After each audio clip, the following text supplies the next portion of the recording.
Tala flava malo le soifua usi meire whawhafonga I telefou le Radio Samoa. Ua saini nei le President o Amerika Donald Trump e whaasao na toi malanga atu ni tangata mai nisi o atunu o e se fulumarerua I Amerika ma o se whamtalanga ua whaero ane le CNN ma ripotia mai le so. O lea sa, ua matua I tapu ai le urufare atu ni tangata mai atunu e se fulurua e au fiai, Afghanistan, Myanmar, po Burma, o Chad, Republic of Congo, Equatorial Guinea, Haiti, Iran, Libya, Somalia, Sudan, ma Yemen. O isi atunu e fitu o loo iai fo I whaatapulaa e au fiai Burundi, Cuba, Laos, o Sierra Leone, Togo, Turkmenistan, ma Venezuela. O lea whaatatau e pei o na liputia, e le au fiai fua I lātou ma ia tunu ua nofo mau I Amerika, ma o loo iai visa talawhea ngai au mawai. Whai mai de CNN wa whaia lea ngā yoinga al presidente I le mai o le whaalawelawe lea na liputi atu mai Colorado na whiai soifua na ua whao ngā e lea na whaatupuina le whaalawelawe po mu penisini matau a iei tangata I tono le mall I le aitu o Amerika.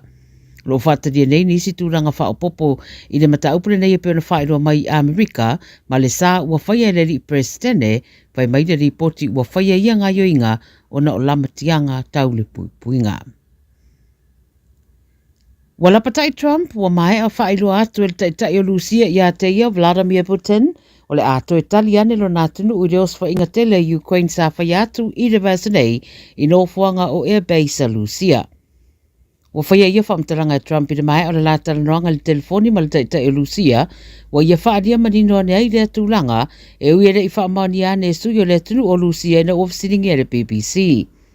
Vai mai Trump pe amare du I tu la le umira la talnoanga a o le so le o lo fofoi nai se feilo inga le au malanga mai Ukraine e au fiei sui pa le mia masui o le senate Amerika I Washington fa tala no ai le fa ta wina o penga matau mo fainga fa muta le tawa Ukraine ta o foi le ripoti le sa fa foi se talnoanga Trump ma Pope Leo 14 I lungo le telefoni I le vasanei fa mani ane le Vaticano le matau pula pa fa tau I se fide mumo Ukraine o lo fa talanoina.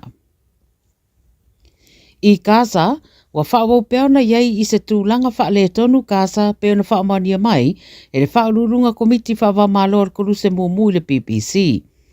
I le whatalanoanga na whaia Geneva, na whaeroa I le presidente le komiti le ar koruse mumu o Mirjana Spoljaric, wa tūlanga wha le tonu rawa le wainga wa iei Gaza, ma wa wha solo pe na whatateleina le tūlanga. Wa whaeroa le presidente le ma whaina whaawa wai pia whaapea, e mei se wana ole ai o tangata I tūlanga maawhatia, ma wa te taulawa na whaia se fuafuanga e whaamuta I ia tūlanga pangatia, ma ia maua se maapusanga. Whaeroa Spoljaric e tofu le atunu umalana ia te tau e puipui ai la tau, ma o so se tina fo ia yeila na ia te tau e whaamautinoa, e to e whaafo I saunga le muatu lana whanau ia te ia. E matua I le ai lava ma se awanoa o whainga ua ave whaapango ta ai tangata, e meise tamaiti, ma le tu ina I eini mea tau mafa. O tūlanga le leitau le soifua malaloina, ma le puipuinga. O mea ia aona puipuia uma, ma whaalolongia I teimi o vesinga e peona saunol presidente, ia e meise o mataupu o whaapea e o ia ai le nofo file mu. O lo fina o mai le presidente ma le whaalapaptonga le koruse mumu whaamalo I lalo le marienga I Sineva po le Geneva Convention ma una I aita e tai o atunu o lo o au fia le mata upuna I a tau fia ia feta winga ma whaia loa se suinga mo Gaza. I le Pasifika, o se saidi ringa fau po se suenga fau mai le Lowy Institute, o ripotia le Radio New Zealand, whailoai nisi o atunu o pito matitiwa le larolangi o le au lato whai atu ni tutongi o aitalafu te tele, I le malo o saina I le tausanga nei. Whai mai lea saidi ringa po le suenga foi, o saina o whatulanga e wala au mo le toe tutongi na ane o le tusa ma le luasururua piliona tupe Amerika, o lo aitalafu wai atunu e fitu sa fururima, ma sa iroiroi na le wharetupe le larolangi le World Bank I le tausanga nei lua awhelua lima. Whai mai le ripote se furu atunu o le Pasifika lo o awhia I le alisi, a wata ua le na whatino ina le suenga mai le Lowy Institute o Riley Duke, I le ripote la valea Radio New Zealand, ona o le tele le au whai ono no ngā tupe na whai e saina le vaitau o le lua awhe se fulu, ma le au wala na whaatulanga I ano no ngā tupe I lalo le whainga u whaingoa, o le Belt and Road Initiative e pei o na iai I le whaatulanga na o ia fo I tu ai ngā ai tā lafu.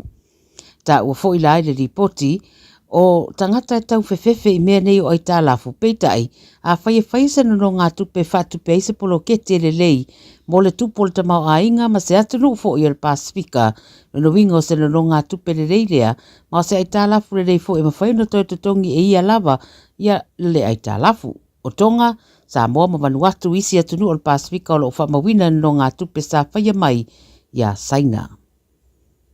Ma le tala muri mai Tonga o se ri leo I Tonga leo pu eina o no le umi o whala au whasaina. I pite mai le matangi Tonga o lea ri leo e lua sutasi tausanga pu eina le whae ungara vaiaso taru waise o swa inga na whaia leo nu kualofa pu e whata se mai se ri e to alua fta ua ina le whata wina o whala au whasaina. Whai mai uwha maloro le tu mau nei au no masatotongi a o whaia su e suenga mala atu lai fo I rumo le whaamsinonga. Sa unora komisina o leo Jeff Turner e le o se ata leo o le tunu. O e o lo ngā rurue malosi I le whaia o lātou tiute. Lo wha ngā soro nei la le suenga I le nei mata upo. Tala nā le radio Samoa mo lau wha mai le nei a se tofi. Radio Samoa. Taslima I watolu amo. Avia maua sosa Omega ka Ianga lowi moa Omega ka Sabale tau mofie Omega ka Fili mai loile Omega ka Omega Cars, lua selau Cavendish Drive I Manukau. Po le telefoni o iwa lua fitu 5 tasi lua. Susu mai Manukau ne Omega ka Umalole keisile Omega ka O e silafia e iwa te si male tolu wha miliona tala le se leni ale UTOS ua toe whaasafua atu I ona sui whai unite I le lua o lua wha. Whai sau teo ngā tupe e teo wha whainga luenga ai lau se leni ina ia vave wha tau nuu se wha moe moe tā ua a lau a inga wha pe e ka le sia. Wha o ngā au nanga le ANZ po le talofa voucher, le M tala, ma le My Cash e ala I le Click X. Wha afso tai mai le ono valulima lua ono iwa wha iwa, le www.utos.ws, po le emaili o le info@utos.ws, po le Facebook, le UTOS, le wha putu ngā tupe teo wha whainga luenga o le mawaenga tau sia Samoa, teo wha whainga luenga e mātou lau seleni, ai sele e oe le manuia. Le Casa Beds and Appliances o le tali o manaonga I o loe whaatotonga ailo mauta ini tau le lei toe anangata e mawai moenga ngā o si tutona ni usila wha apea se tino fōa le potu malolo lau ai manafoa TV la au pese usa aisa masini tā lava telefoni fe aveai maisi a fiu ane loa I le whawhituwha Great North Road o tau po le tolo fituiva Great North Road I Henderson le Casa Beds and Appliances telefoni o valu selau lua 555 o valu selau lua 555. Ua na o le radio Samoa se furulima iwa toru a mo e tau tuaina o e ilangu ngana fitu aso le vai aso.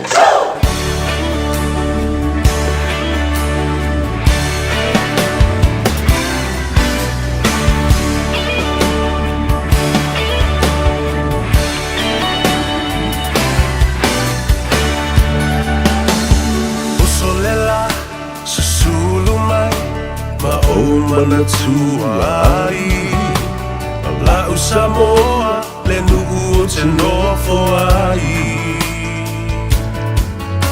Pe wha pe fea na ralo atu oi le vai Samoa o le penina o te fia iai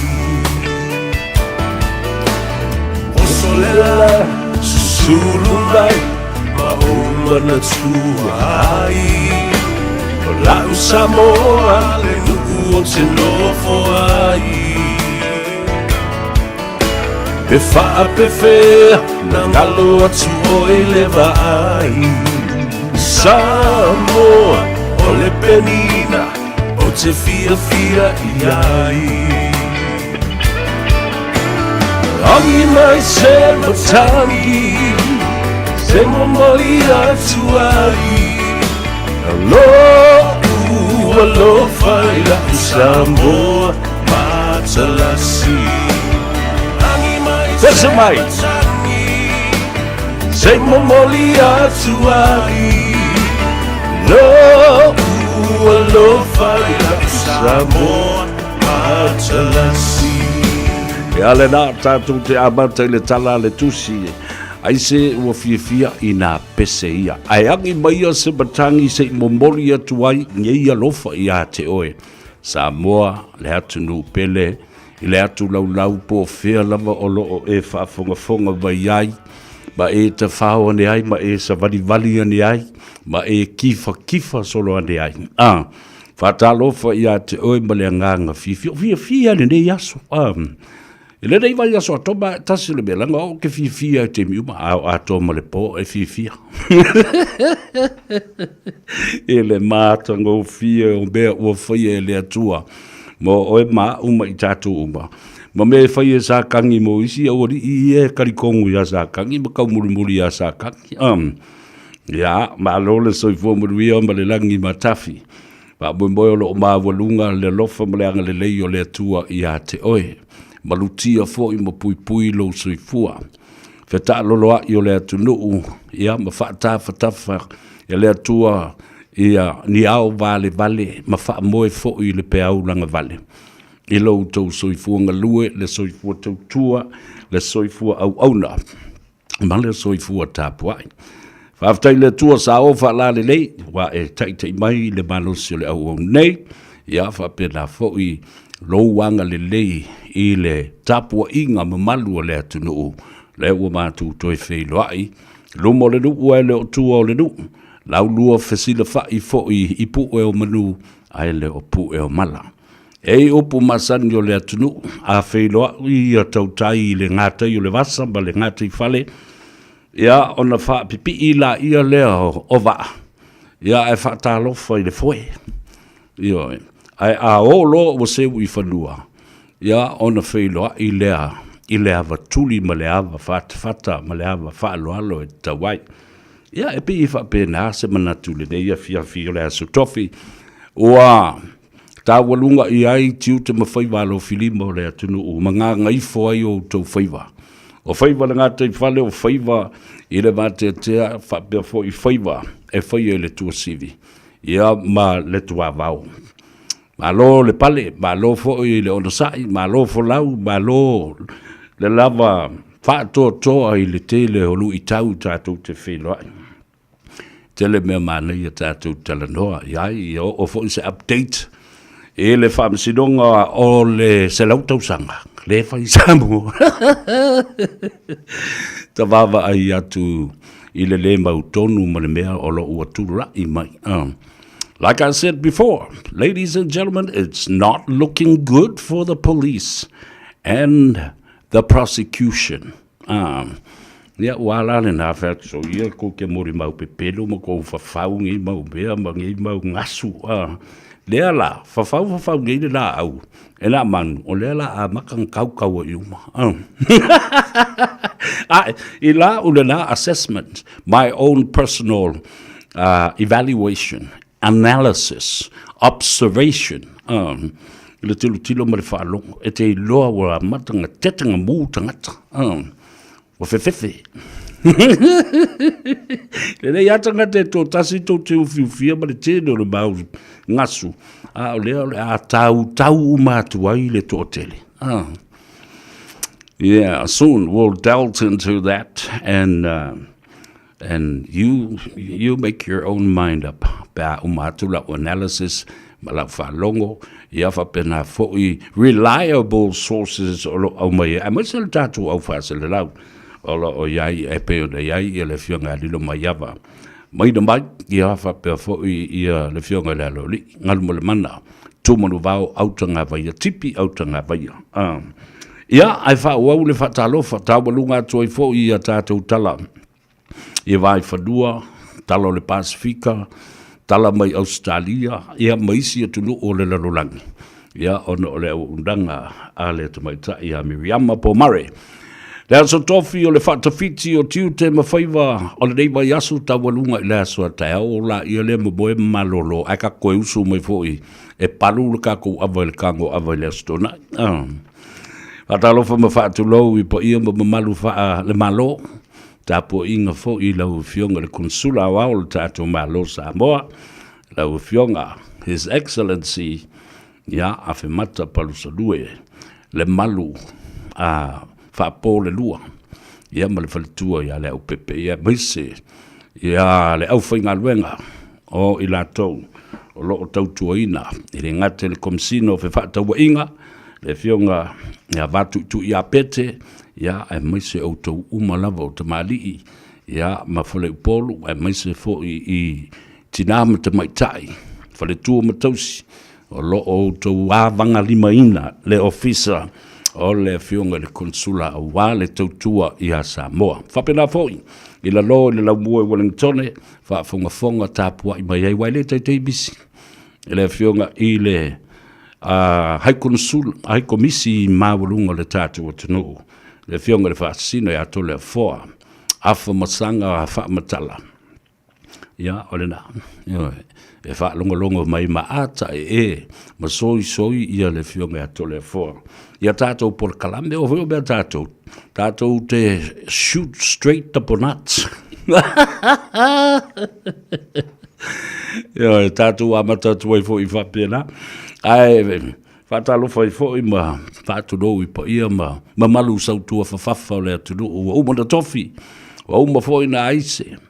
Ma manu whaalauti. Ia, o le pale fuyono ua mai a ona teu.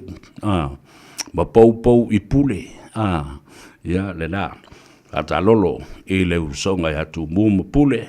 Ia, whapea fo i tu au ma la tau a inga le taimba le ba o fonti, pa ia a inga e fia o le atu nu. Ma alo le pale, ma alo le ono sai, i o tau whaiva sa whea ngai, ma ngā patia i fo i le nei aso, e ma le nei mai aso atua.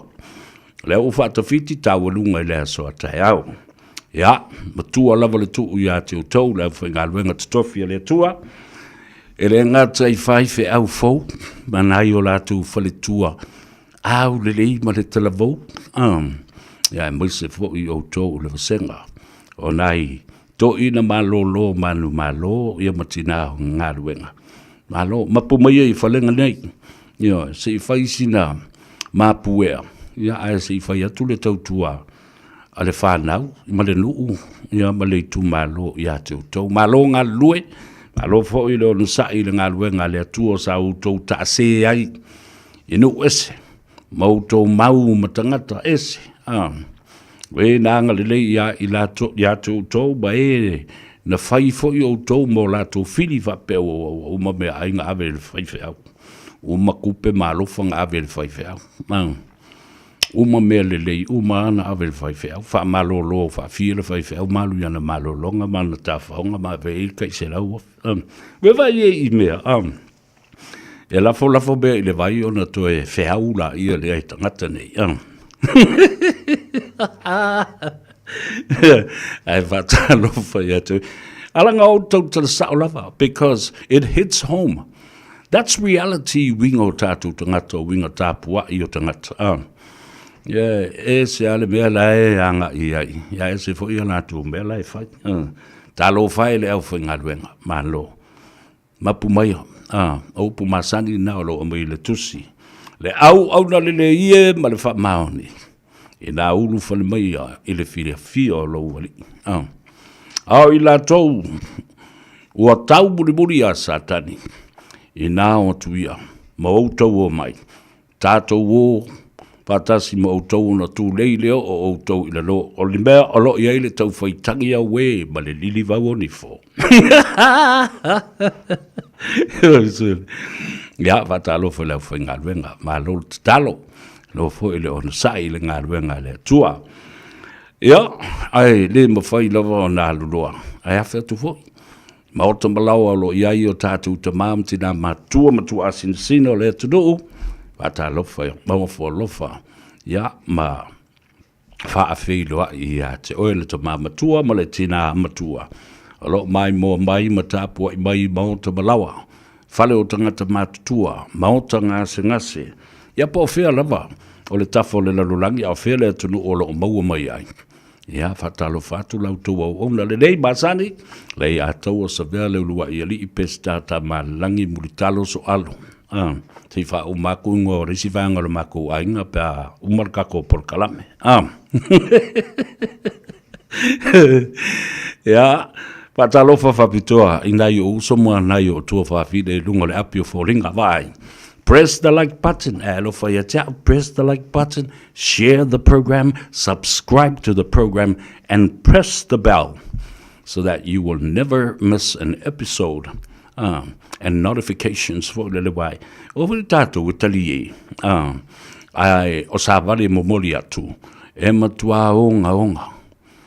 E sulu ivi, aisea, le angai tā ua tele, lo tātou tā ngofi, au ili ma tā upu SS. E vase ma pena, ma maioa lelei. Ia ona manino lo leo le malamba. Ona i o tātou tangata ma whaia i lo ma lātou whai unga. E se kaimi kako papa i le whaamisinong, ka whewhe, au a whaile tala le si ali i le mori maundei. Wa tui whesiri e keisi e zela vaenga i te Samuelu ma le vaenga. Ia bala zunga la uri mali o malise ma Marie. Whai mai le kala kupai. Ia na mātala noa ma li o whai mai loa li o whaatau malama ia ta o mātala noa ngā wha sama noa. Ma ai ngā ku awa. Ka mai ia tau. Ia ana o i loa lava. O te le wha longo mausta i a lauti. Mal whaatonunga lauti. Whai mai lo male keisi. O iai sa mea i lau mori mau lea tustusia. O wha mau ele mea le nāma sa ni ei lio i oe wa ia tauto atu. I lana tala lea na whai. Ia wha mai ele iai sa mea. Ia whai atu ia le. Toi whai atu ia le keisi. Vai.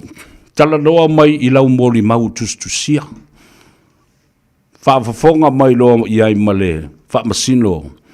Honorable Justice Talasa sa anga atoa. Whamai, tupai.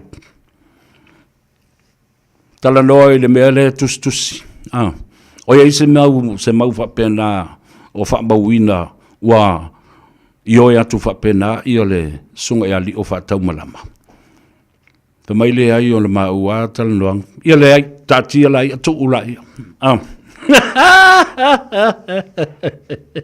Ia ku ulai. Mea umana e tau le pepelo. Me wha maonia. Hearsay. Whai mai pai ma, whai mai le nale, whai mai. Le se mea na tōsi tusia. Ma wha mauina o le taimi lea ma le aso lea. Na wha pēr mai ei li o. Wha tau malama i a teau. Ia. I le maa ua lava ai ngā ku awa. Ma le maa ua tala noa ngā wha sama noa. Yeah, he regrets listening to lauli. O iai se mea whapena, o iai se leina whapena i lau talatusia. O whapipi i ei nā malesaini. Ali o, ua i oe, e whaatanga ina ai, lau whaamauino le nā vaenga, i lau mori mau. Esele. Ia maua ilo inga. Na uto whawa ai. Lea lava o lau ai e keisi, e au fi ai ma le fionga i amapsua. Tani a to iloa. Le tala pepelo le i tangata. Ioe. A o tangata, ori malu o le malo, e malu ai le atunu.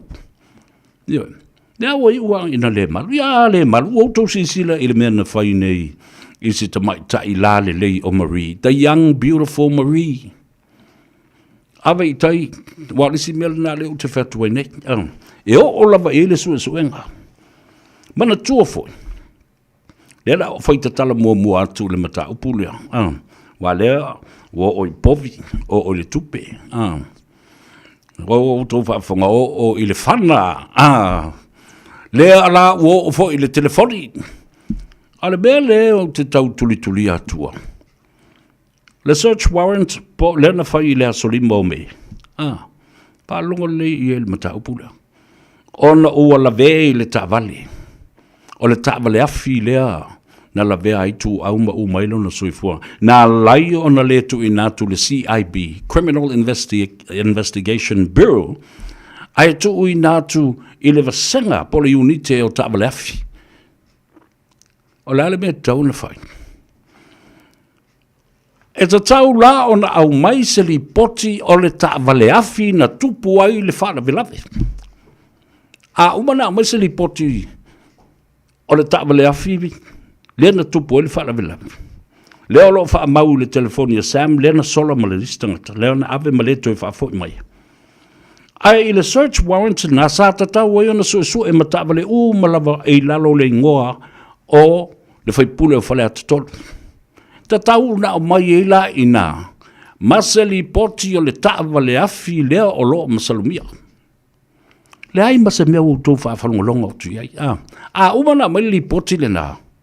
Ele ta'awale afi lea o lo masalumia le mataupu lea. E tatau na toi whafo i mai le mataupu o le oti o tu au langa le ua maliu ai le tangata i le ta'awale afi a mailo i le CIB e tatau o na whaia i ai le suenga whaasoli tu la whono criminal investigation because somebody lost his life. O maua mai, ia, tātou tilo la ia i waio o le taime whasilingi ai. La, wheri li poti o le ta'awale afi le masalumia le mataupu lea. O tau whaalongo le iai lewa ma se tala o tau mai. Nā o mea se ai o mai lunga kilipi fo ina le whamai o le van. Le van pa e nale o mea nā. It's just to put off the minds of the people that are very curious about the whole scenario, the situation, the accident that actually killed the young upcoming star. Talo fai ile tamatala vau ya tu au. Yale da nana o whapena tu walele i le teimile nei. Ai o le tātou update e tu sai. Male. I la ula whamsidonga wale o tātou tala noa i mea ua tōna. Mea tala tua nafi ma nafi. Tātou wa ai. It's so damning and damaging portfolio, the image, the reputation for Samoan police. Ele o se tūlanga le lei I le vaai. Ala o mai tauina I le le ato toa o le whaatinoina o lātou tiute. Ia te au lātou ia malau tilo iai matali mawhesili ia o lo fasilingi ai I lātou. O nisi o ta I fia se fulu tau sanga o ngā lurue. I o lātou tiute mamatawhai oi. A la lai fasilingi ai o lātou wanga waa. Ma le loto ngalo. Ma le muri ta ia. O ta iala he te tau o na whaatino ai le ngaluenga. The due process as a police and responsibility in an investigation. How to write reports. Whawhewhea. Ona tustusia. Lipoti mawina. Lipoti. Lale no whaiatu. Te le I o le ngaluenga te tau o na toe whaatino I le matanga luenga leo. E leo tua ia ato le matanga luenga. Ai le mea o lape ai le whaatino ina o tiute mawhaipa. O le mea mua e whasiringia le hanga waa. Le pāpasi o mata upu sa su ina I e mawai le afo le ofu leo. Ma le pūro leo, ma se vai leo. Ma le tōni ngā leo. Le ala fo la lea la I o lo whai atu. I o le Police Academy leo whaatuina nei o I tawha ingata. Le mele sa I le to ese mua. There must be a review of all the curriculum that needed to be studied properly at that police academy. Why? Why am I asking this and questioning this? It's because ola wai a te tauna nā o le tangata whasalau ma le tangatu stalasini au fias fultausanga. Ele ba ai. I mea olo o pū wai lea organisation ma lea whalapuapatonga. Capacity building to increase their knowledge and experience in terms of report writing. Writing a report.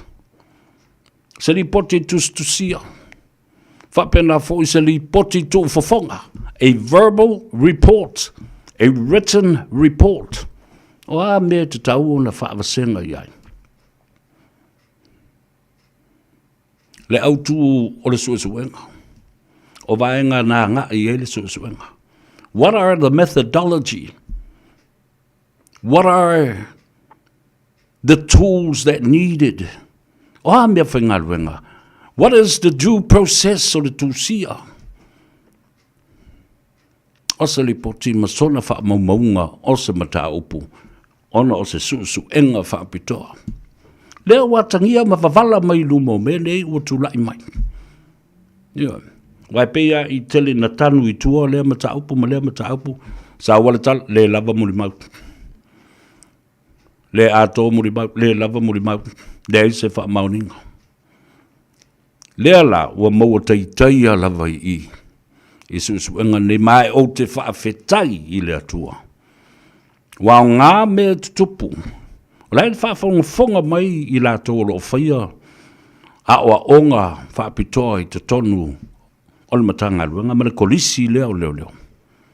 Rethink, revisit the curriculum.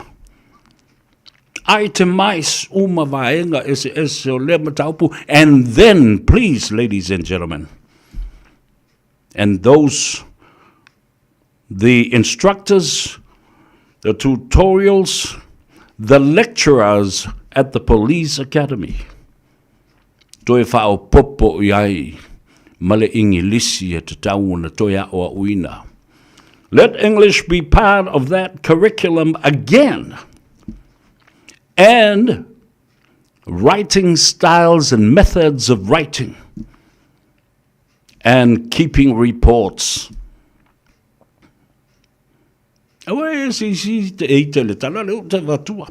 O le whautuanga tā ua mbale ao ngā. E foe whaapipi e ta pena ai. Ta poe ai. Te itai o le atunu. Ai maise. O i la tau o te itai e malu ai le atunu i lona saunga le mō. Ma taimi pua ngā tia. E solo whai ai le atunu. Mo se la fitanga.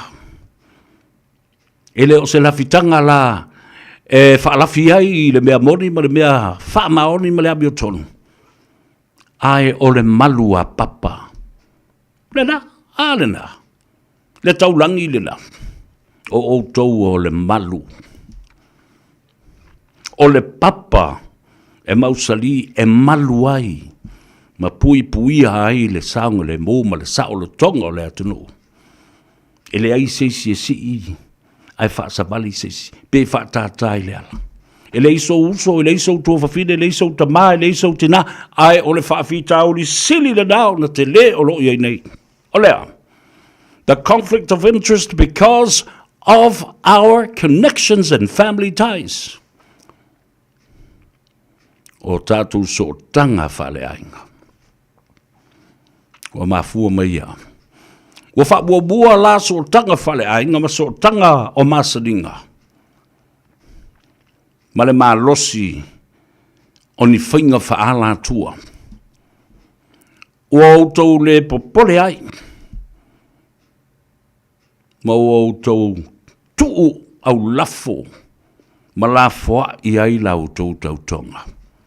The conflict of interest because of our family ties, our relationships, is up there, but what do you say about your oath of allegiance? Lau tautonga wha maoni. Soli vai. Soli vai. O wha mua le mea ele te tau na wha mua. Wha mua lau tautonga ele tua ma le atunu. Lewe vai iai mea yu watu lai mai. Ma leo te tala noa whalau e tele.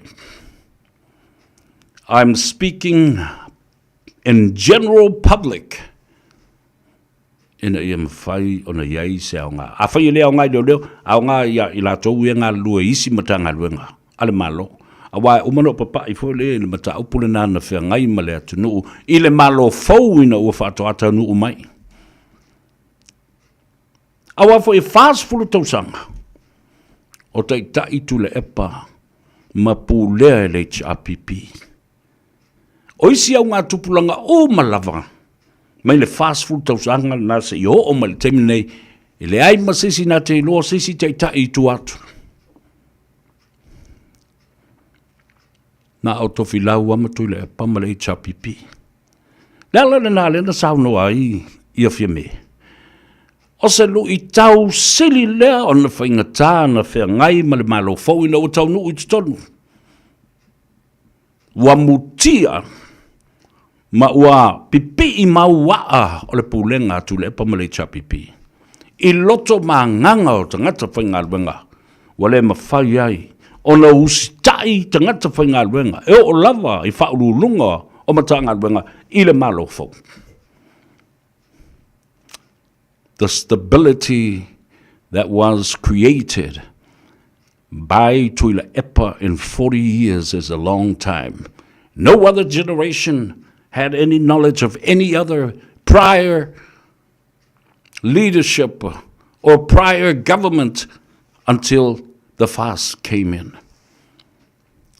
It was a complicated and sophisticated the complexities of the relationship between the new government and government departments, the staff, the employees, the public servants.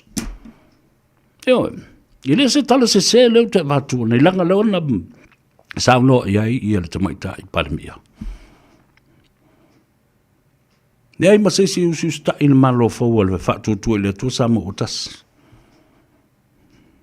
Nanga o tā mau tu tonu le whaasa fulu tau sanga lea. Lea ana sauno iai ia.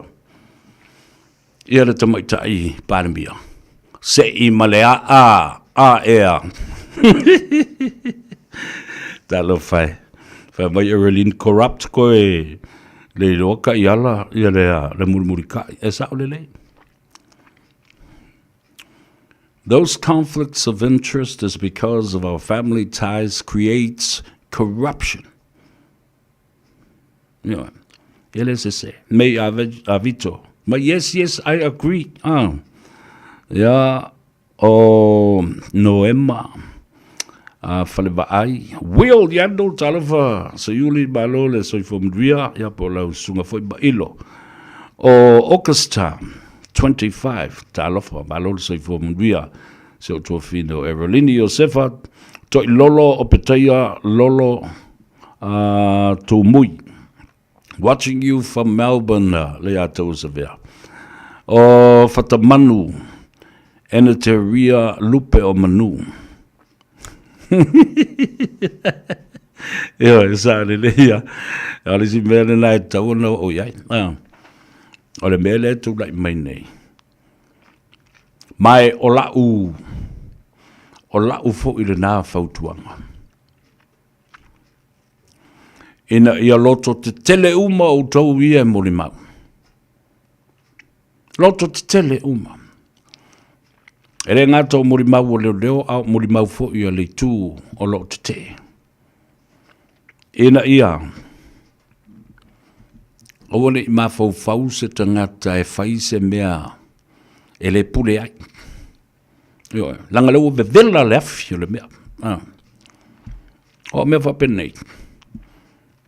Au tau tala ma le whaaloalo ma le mi ngāwe tusa ma le tula whono ma le whautuanga o lo tu I nātu. Leanga e onga ne I mā umawai le ola ma le soifua o seisi. Ua popole mātu atu vale. The stress will be like rooftop. Yeah. O mau pe lo fatu tu awone mai mau ai le ola o sesi le bel nei o luma le fam sinonga o I luma o I tonu le pusa tu ai mato ale lei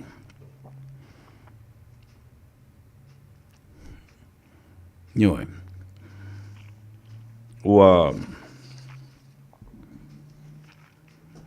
the seriousness of this case of the century will create a lot of personal problems. Te ua tupu sa whalawalawe stangata ma nofo ia ma whaatupu ni me e o soi e le rei pēo soi le mai e le anga le mai mau e o leo lao sisi. O lau whautuanga le nā. Tā mau leo no sa ima le whaatuatua tu sa lava pē te loa e te pepelo. Alu loa e tau sao ai luma i. Ta talo i le atua ia musuia oe ma wha malo si au le ngango le atua. E te tūtua i luma i nā. E umalona tau lau pelo mau. Mōni mau na whau. Na e wa aila ia lea. Wow, ese o mātu te moni sa no nofo. I lunga o lo whata. Na e tau le mawhai o na e mana vai le mamafa ke leo ke mongi ma beo pero ia. A talo whatu e le au mai mua. Ia, whapena fui. Oi lea. Sau pau. O ata, oi le lava e pispisa o ia lau kambalea. Talo whai. Ia tama ale malo. Talo whai. Ia sau e alu e papio. Ia le nala ia. Ai se leo furele nganga. Ioi. Talo fatu. Tu fol tatou por kalame. Tu fol tatou por kalame se i whaalongolongo i ai le atunu. Ale i tasi le au moana. Fatalo fatu le atou sevea, matu tapua i atu i nei Newcastle i auza Talia. O Rina, tale solo, ma lolo soi fua manuia, ia, vapea fo i oilea, Joseph Sua Stowers, Lolini Sakayo, oh my good keo, jail time, big time. Oh, tatou talie ma tatou fia, Aisea, o whaia le tua le mea taua. O ai, o le a whaamamao la tau sua whai I, so be it. Ioi, po o le lai tu, malei tu, o ai lava. Ioi, e o lava ia I la tau lo lau manu ia, ma masaru mia. A o, mai le whaamasidonga le tua, e whaamamaino la tau swafa, o le mea taua le na. Na mea mi o tonu le nā tātou fia ma patipatia la ia. Ta milo iai seuva ai talofa lava. Watching you from Anchorage in USA, Alaska talofa. Malo lona sai, malo le whatotoa. Inosia whatumiti, soli talofa lava. Loto ausia pasia. O ko kaise whaku o loto ausia lele tu mai maia. Ia whapena fo I Marie Leota Alosio o la auli Simone. So I fua Maria, whaftai le mafuta mai, Fuatino Josefa, talofa Fuatino, e Sau J. Moores, mai ka kaunga ako le sami le loko, ia le ngā court case la tau ia lau fionga le a taua. Aloha from the sunny Sydney. E le mawhai on koe ako, e se ri J. Moores. Ia la ako la whawhenga whai le suesu engo le ami o tono. E tatau na iei mani le atou o e kau oi whangu I. O e lava o le a whaamama suafa, whaamama. I lalo le a o le pule le tula whono. A o e lava o le a au mai. E loa na whau matala pepelo I nei mea. Yeah, so be it too. Oh my good keo. Maria Lesina watching you from... Sydney, okay. Yeah, whapea fo I fuatia tautangi, talofa lava malolo soi fumanuia. O lena taula papa, watching you le ataua from Porirua, o tātou ainga mai lalo I Hamilton. Se o atua I Porirua, se umalava, ia, apatatua I le Port Waikato. Whatalofa whapitoa atu I le au ainga o le fionga I a taula papa le au pepe, Willy le au pepe. I la tau ia mai fia tele nai to ina mana iuso ia e mai moa mai I la lo I Hamilton. Ia whatalofa atu le a tau save I atu. Oe o le a fionga a taula papa. leo pepe Willie leo pepe. Ole ele o se uso ele o se wo. Ole uso tu ofe male tino a ano pa o maipi. Talo fatu talo papa ia po lau fionga fo i leo pepe Willie leo pepe. Aba moe no manuia oe. Ia le uso e fo se aso lata mai ta oe tau sami ia lau fionga e ma ai se ta steak i ai o lupo John Roach male oats DJ Tia Faith is a boy oi is a bar talo fai mai thank you Jesus ia le na o nai o tātou ainga uma whaafawina tāndi elu ma o tō uma sina leo whatalo whātulu tātou por kalambe o omi le like button, share our program, subscribe to our program. Ai alo whaale a tau sa vema le Radio Samoa. Ea malanganga I fōwhaiwa. Ma le tāno awa. Press the like button, share and share and share and then subscribe. Ia le nā, tālo wha e sau, alo le soifu mnuia, tālo whātu tātou ainga umalawa I Sydney, Brisbane, Canberra, Perth in Western Australia. Whapena fo I lato wo I la lo. I le mea fo I le iairi o le tamai motu o le mea le te volo. Tasmania, Hobart. O la fo I ko kire I kako inga. Ia, mai se fo I lato. Leo te maua ia whawhatala ma auto messages. E tō tele I lato I Darwin. Nesi fo I lo alala ma papa au I Kalgoorlie.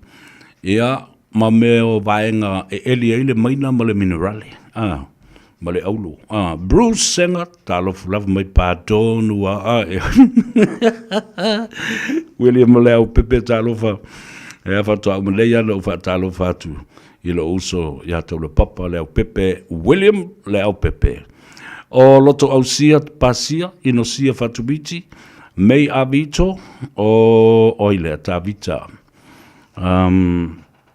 fasio malo so I fo manuia ia ile le vaenga o le tautua ale se fonga sa mo talamali e le nei aso pe alo abatu le vaso le tu le ia ia mo se temi o le vaso le nei o mana fa ta apele malo male pale mene o Samoa ai o solo mo fia me I o malana vai e fina wina le mataupu ai na lote tolu o le fono muli whapea la tu te oi le whaamsinonga mawalunga e sa ili I se vai fofo a le ase tali le mataupu o lo ta oto I le whaavai o le malo Samoa the Constitution speaking about the Electoral Act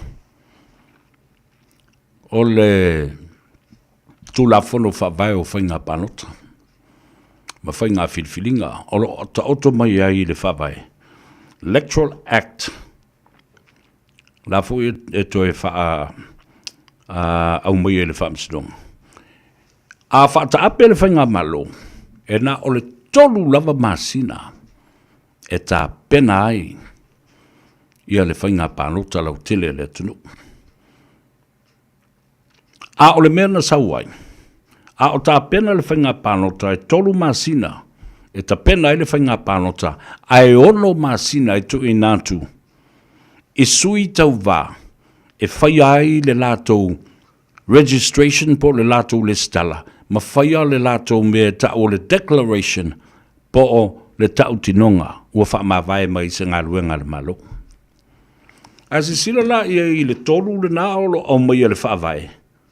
Ai o le ono leo o lo iai le provision o le se senga le nā o le mea. 3 is stated in the Constitution. 6 months for candidates is just a provision. Wana o se policy fo I le e mawhaina whai neito e talepe tai au. E leila so na malusi anga I le mata upulea. A o le so, o le fo I ei maletangi. Ma le talo sanga a le fionga I le komisina o whainga panota. Le fionga a tole foatu ia whelolo John Stanley. Olo avela na talo sanga I le whamsidonga mawalunga, whamuna muli.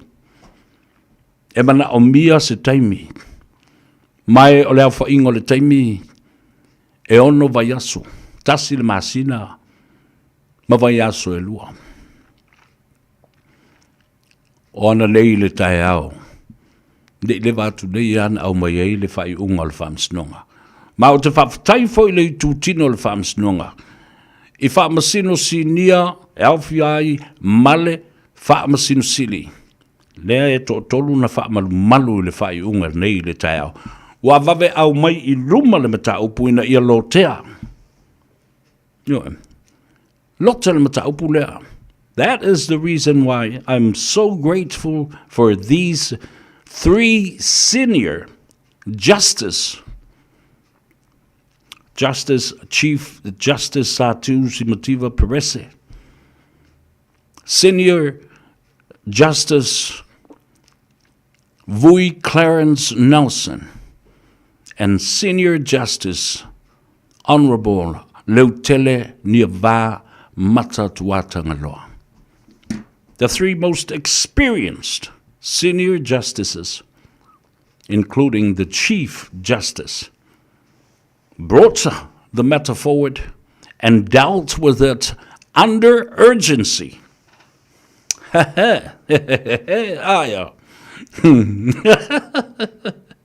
Awa, ai tino fo elisi tu ole tupele. To me, my personal opinion on it, ilo ulamatal tanunga I le mele, ile tau mawhai e toso, le tolu masina, whaopopo I male iwa masina. Toi whaopopo I male masina, male lua vai aso. Ale fionga le komisina o whainga panota. Ala na ua tau sanga atoa lava. To me, my analysis, it was almost like a trick, a joke, and a political maneuver to prolong the process and the extension of time. Unbelievable. Awole parko fiki. Wale kosoa voile fakiu kala loa sia kako. No. That's exactly what the court said, the Supreme Court. The protector of the Constitution of Samoa. If there's no parliament, le whaamsinonga le pui-puia. Le whaavae mautali, ma le whaavae mautu o Samoa. Tēra ore to ise parlemene wa se balu e whono al parlemene under urgency po o whono whanati e tu sai ma le tu la whono pasia ia mea ia. To inga taimi ia. A wane, whai mai le whaamsinonga le ai. A whai wale ise parlemene e whono malatou mali li e whaatasi ina ia sui le tu la whono ma sui e le whaavae o le o whainga palota. Le ai fo ila le fo e le whaamsinonga mawalunga le mele na. Mātou te whaaloalo mawa tele e le tau ina o le whaavae. Ma le whaatu mawina o le whaavae. Se i o mai sisi whainga malona o mai la ia le toi tilo iai. Ai ua tā mau I le tō wha le whaamsinonga mawalunga. Lea sali po iai le tō tolu I o whaamsino si nia e awhi ai ma le whaamsino sili. Lea I e kolu. It's just 3.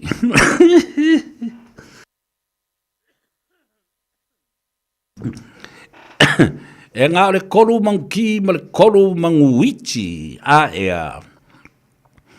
Nā tātou tali e fo I ma. Whawhaingo fie ma whaamali e fo I le tātou talalong. Ia au te loa. I la ngona o isi tangata sa manatu. A nei e maile ungal whaamsinonga e toso si a tātou ami. Ala, koso. So now you understand Samoa. Samoa, inei Samoa, tūru inga e fio le rang. Le alawa I marmalama le iai. I le whai unga le nā. Au mai ai, ma tā mau ai ma le aso le a whai ai le whai ngā palota. A le fo I whinau toi whinau mai ia le komisina e whawhela. Derek tai a uma. na le stala ia tangata. Na le 5.2% ia, wa umana le stala o tangata se lau 5.5 afe.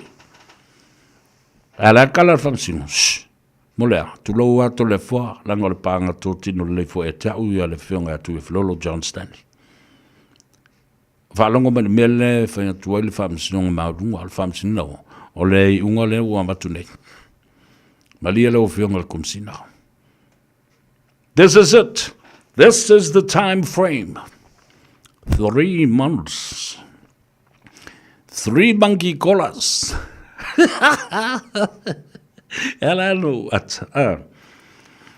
You know, with these people in the forefront, they think that Samoans are so crazy. But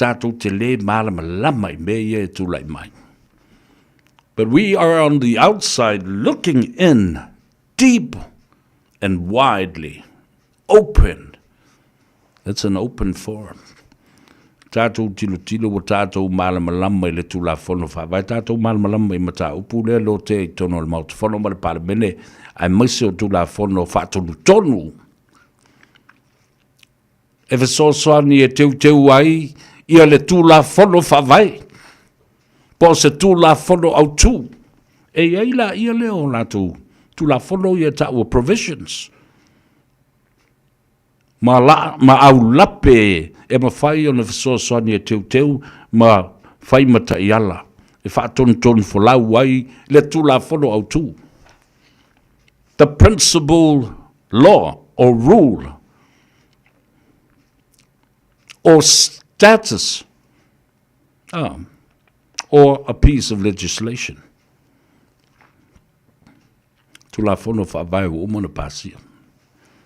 Le nā lai. Le lawa mai, whe mai, ia e whatua to tali mai to le fo, ia wawai ele I. O le whatua 5.2% pe 5.4% o tangata palota. Whatua aonos fulu walu wafe tangata. Ia o le lavolo toile 5.4 afe. Whe mai le whamsinonga. Le ai, o le kaimia o le kōlu alanga e kōlu aka mirusanga. Yo. E whaianga o kila upanga le kamsang mumua. Ia pe knock out for le kamsang lua. Ia po le kamsang kolu. Se vanga na ai o special for lele o suenga le fusi mal simpini I fusuanga samo ia so ia na le fata mirusanga. I amateurs na. And then trying to analyze and in summary of the court decision, it is quite clear. Le manino lato ia. Ile to source ia tato wa miu. A o tato wolo e fai. The early election. Everything is possible within that 3 months period, time frame, timeline, and the limitation. Whaatapura alili mai lava le whaapasinonga. Wa mele mwhai ta pena le stala.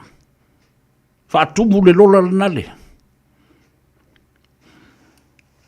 Ta pena ia le tasi le afe 5 se lau tangata mana o mie e ngā lulu e whaatasi ma le uwhi ngā luenga ale ofisa o whainga palota.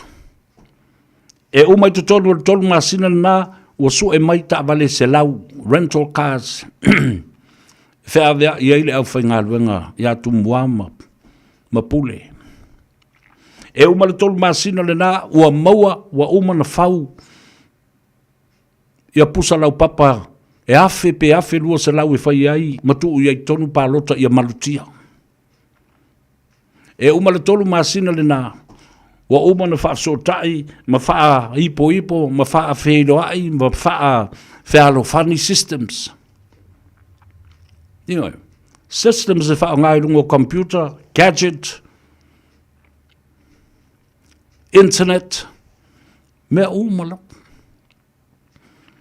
Wa yo whaafetai le whaamsidong. Mai au te whaafetai a fo i le nei tu tino le malo le tawhatolu le nei. O I tū tawa ngai. Ai sea. Ua mama pala le whaamsidonga. Whawhetai lawa whionga le whamsino sili. Whawhetai o malu au tafa, ma le nofo ato.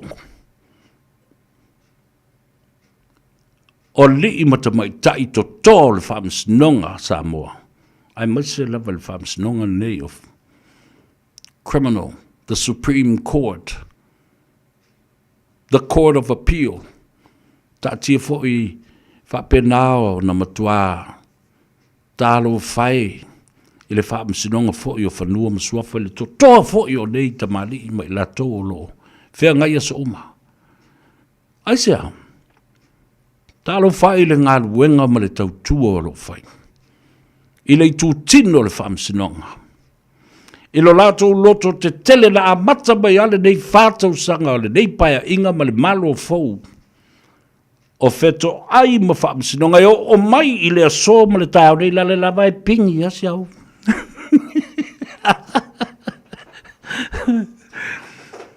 O le ala le nā o te whawhetei ai. Lei tū pāo le whamsinonga. Lei tū tino le whamsinonga. A mata i whamsinonga, saule o ngā tono whamsinonga, o mai le tae o nei o lo whai pēr le whamsinonga. A o le seisi mata upu, au toso mai o seisi mata upu. O le fia ta ngata, ape le mata upu i whamsinonga. A misa voi tula e pamalana vai. Nganga kau le fia le meme, e ala fau awe le mako kangi o kangi si so. Kangi si so, ngale au kangi vavale ale a ngai I ole. I le whamsinonga ma wha mai mau kaimi le whamsinonga, but this time it's a no time waster. This is important, very crucial. And everybody's eyes are all fixed with this one particular branch of government. The judiciary. Lei tu tino le whamsinonga. That's it. The sole purpose is to watch over and safeguard the Constitution of Samoa, the higher law supreme of Samoa. Awa wole se parliament ni. Wa le parliament e ka fau.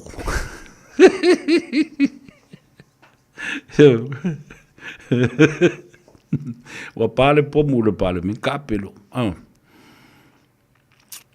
Wai loe whalango iai. Whalango le tu tino le whamsinonga. Whaftai lau whionga. Chief Justice CJ. Wanga umalawa whamsinonga. All officers of the court, including the office of the Attorney General. Whamalo loto on saima loto lava papale.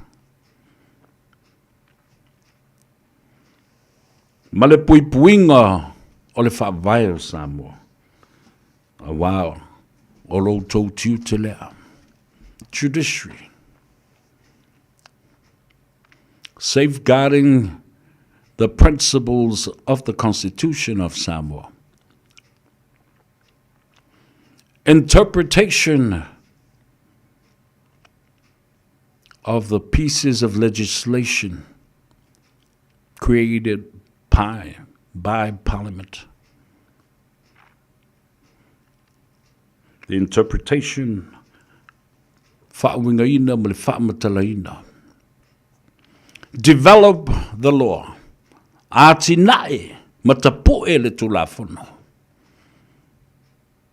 And apply the law. Whaanga law le tulafono.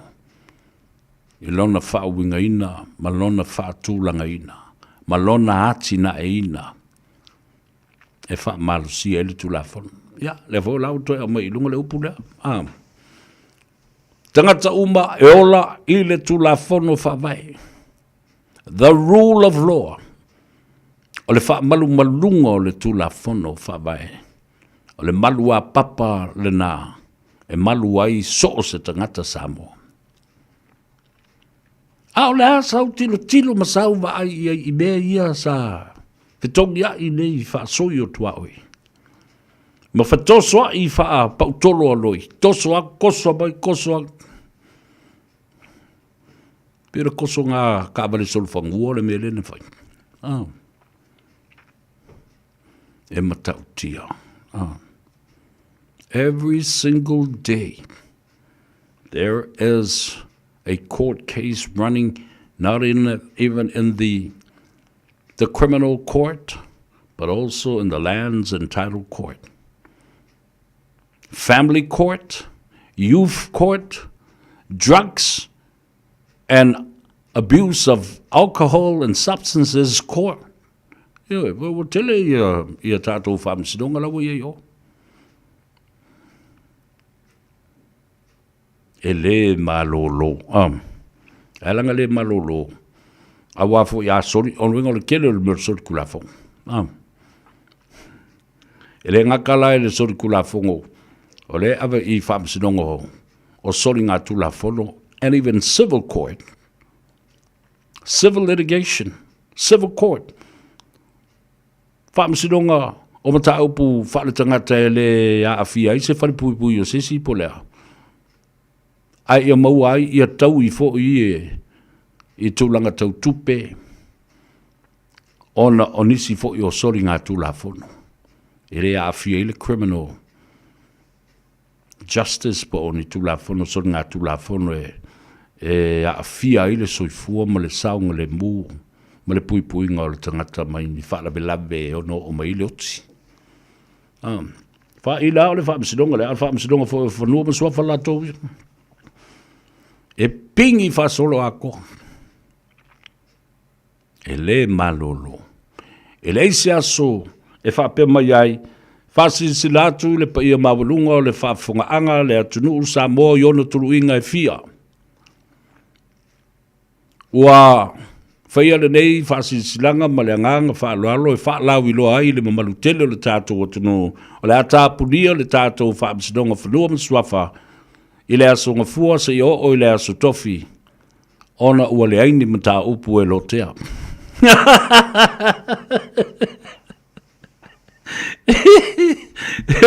Whakoi fo, o le o se kala se leo ke whakoi ngi. A leo le nā fo I o le whaasilanga mai I le whaamisinonga o soli ngā tūlafono. Le pa I ae o Samoa. A vea le nei a valoa. E momori atu ai le whaasisilanga ma le whaaloa lo tele I le whaafonga anga ale atunu. E whaasilisila atu ai ma le whaamisino mawalunga. Le le tatalaina o le tātou whaamisinonga o whanua o le whaamisinonga o soli ngā tūlafono. I le neiva yaso atoa ona o le ai o se tangi whaulu mai se soli tūlafono.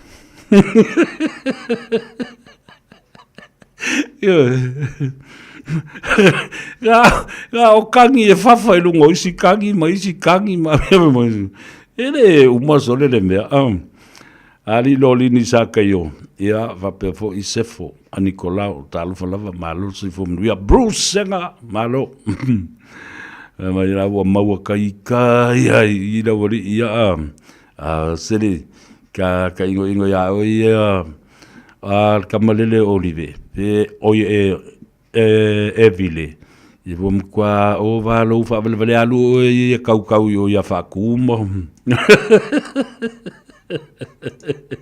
E kaunga mai fu I ke fai ka kala I fu I makombe I e fai. Ya la ya. Fa mai early ni Joseph mai ngala ya. Ni dale le koe a ongo oi a sunga sister fa penga oh Noela la wofo Noela la wofo femele mata mai Edward Junior lo minga matafel talo falava fe mai oh wow watching you from Sydney Australia talo fa malo se fo mandia ya ma pe fo I pastor fune talo fa lo sunga le fa finga ya o autoa talo fa autoa Lord say for Maria Anieta talofa Anieta Lee Malaysia talofa tu ai kenge le makungu kuai pokasi Ia, ma le atu whale a lili. Ia, whatalo whatu, ia, whatamanu, alo le soifo mnuia, Augusta 25, pe fo'i ia Noema, oi lea. Ia, lele, Jeff se Yuli Sua Andrew. Ia, tā ua tele i le whaafonga le tunu la tātou wō. Ia tātou talafou. Ia, le tāu le lima, langa tā ua tele. Lau tau si le fia fo i ombelo tupu. Ia tātou tala ia. Le ana amai anei e le whaletua ia Pomare, ia, le mawhai. Ona whata malai i tātou le mea le nā. Le anga i tā ua tele. Lau malamalama i mea lo tupu. I lea taimi, ma lea taimi au si mai a le whaafonga. Mō le taimi muli muli. Ile ngangana Samoa. Mai Australia, mai isi atunu o lalangi whaapefo i le atu Pasifika.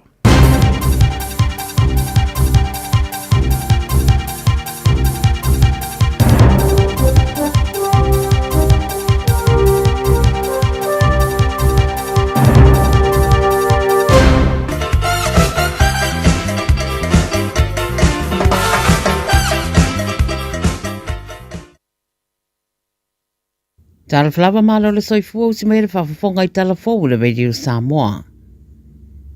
Ua saini nei le President o Amerika Donald Trump e whaasao na toe malanga atu ni tangata mai nisi o atunu o e se fulumalelua I Amerika ma o se whaamtalanga ua whaero ane le CNN ma ripotia mai le so.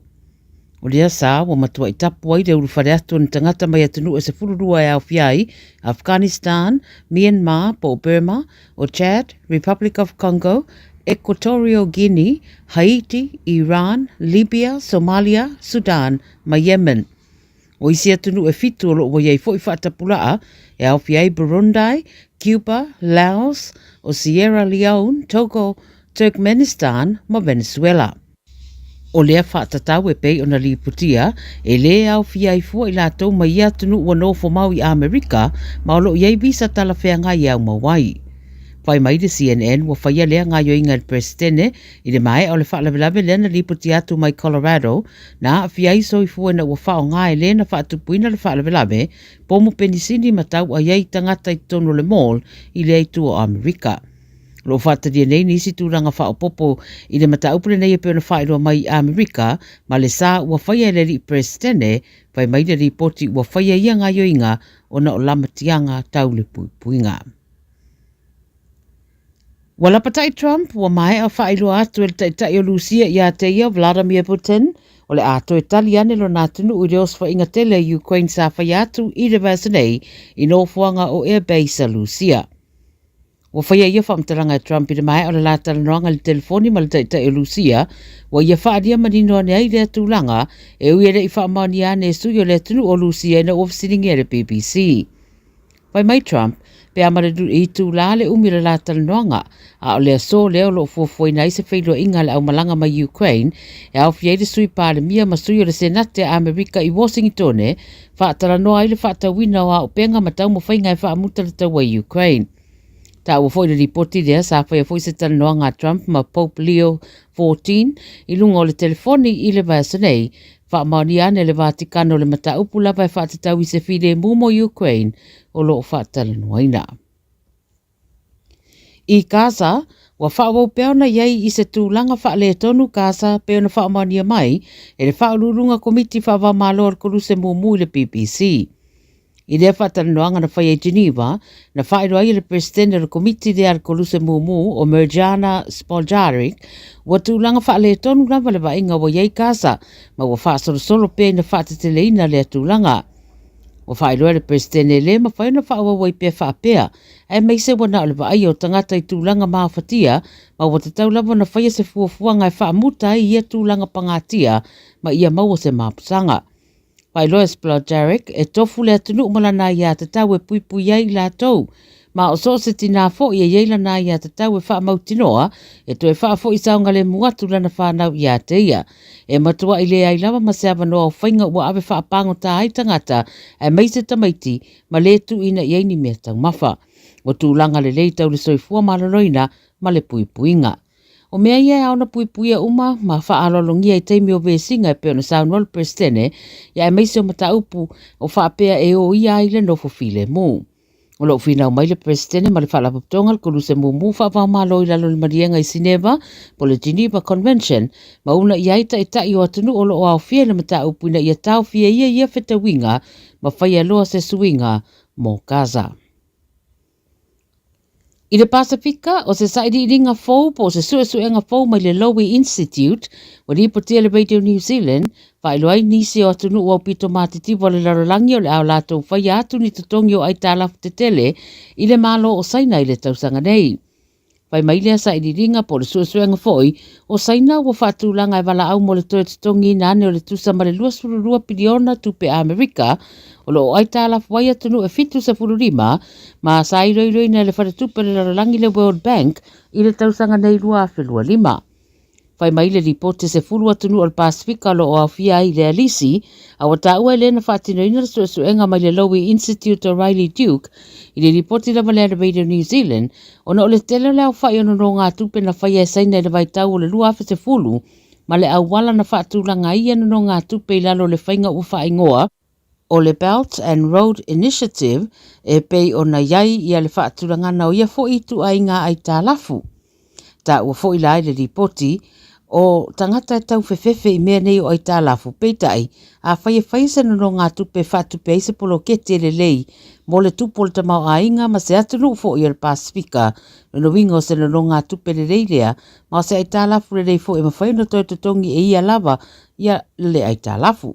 O tonga, sa moa ma Vanuatu isi atunu o le Pasifika o lo whamawina no ngā tupe sa whaia mai ia saina. Ma le tala muri mai tonga o se ri leo I tonga lewa po eina o no le umi o whala au whasaina. I pite mai le matangi tonga o lea ri e leo e lua sutasi tausanga po eina le whae unga rawa yaso taruaise o swa inga na whaia leo nu kualofa po e whata se mai se ri e to o lua fta ua ina le whata wina o whala au whasaina. Whai mai uwha maloro le tu mau nei au no masatotongi a o whaia suenga mala atula I fo I lumo le whaamsinonga. Sa anora komisina o leo Jeff Turner e le o se ata leo o le atunu o e o lo ngā rurue malosi I le whaia o lātou tiute. Lo wha ngā soro nei la le suenga I le nei mata upo. Tala nā le radio sa mo lau wha whangamai le nei asa tofi.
Ia le da, Polymite Express o se pese foi ma se whaidi walewa tele ia lato whawhiwhianga.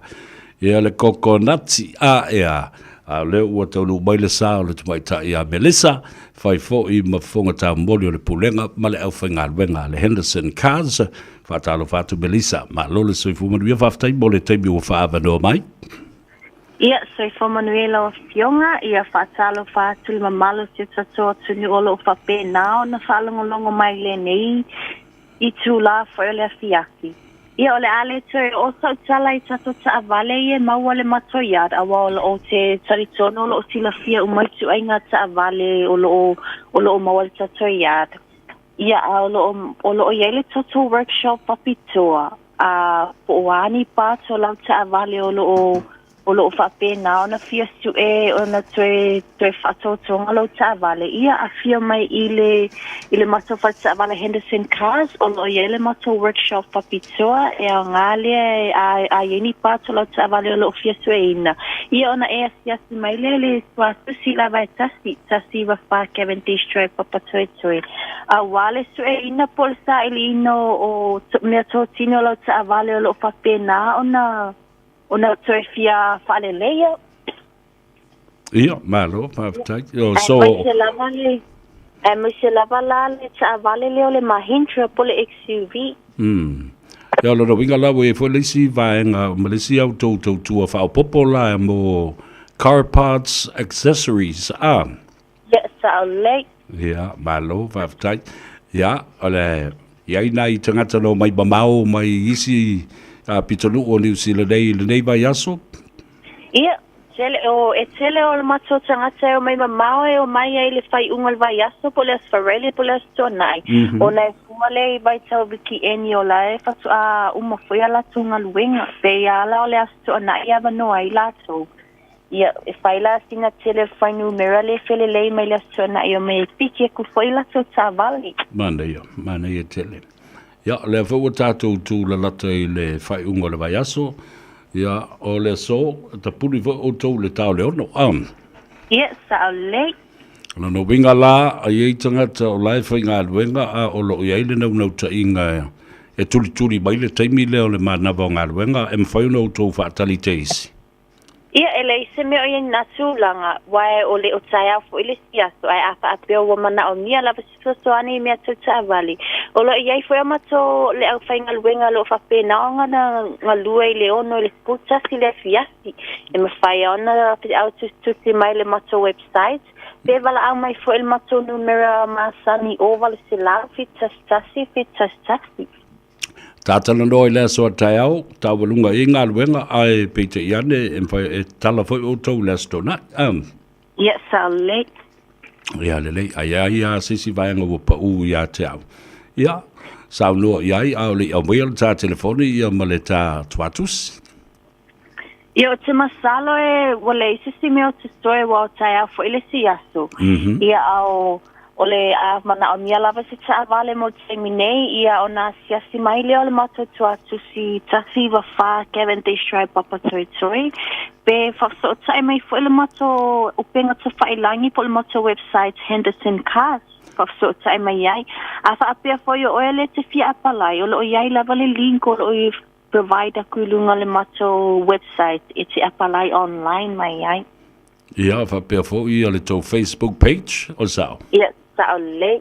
Ia, lelei. Mai le tā telefoni, ma le tā tuatusi. Ia tato telefoni le o wale se lau fitutastasi.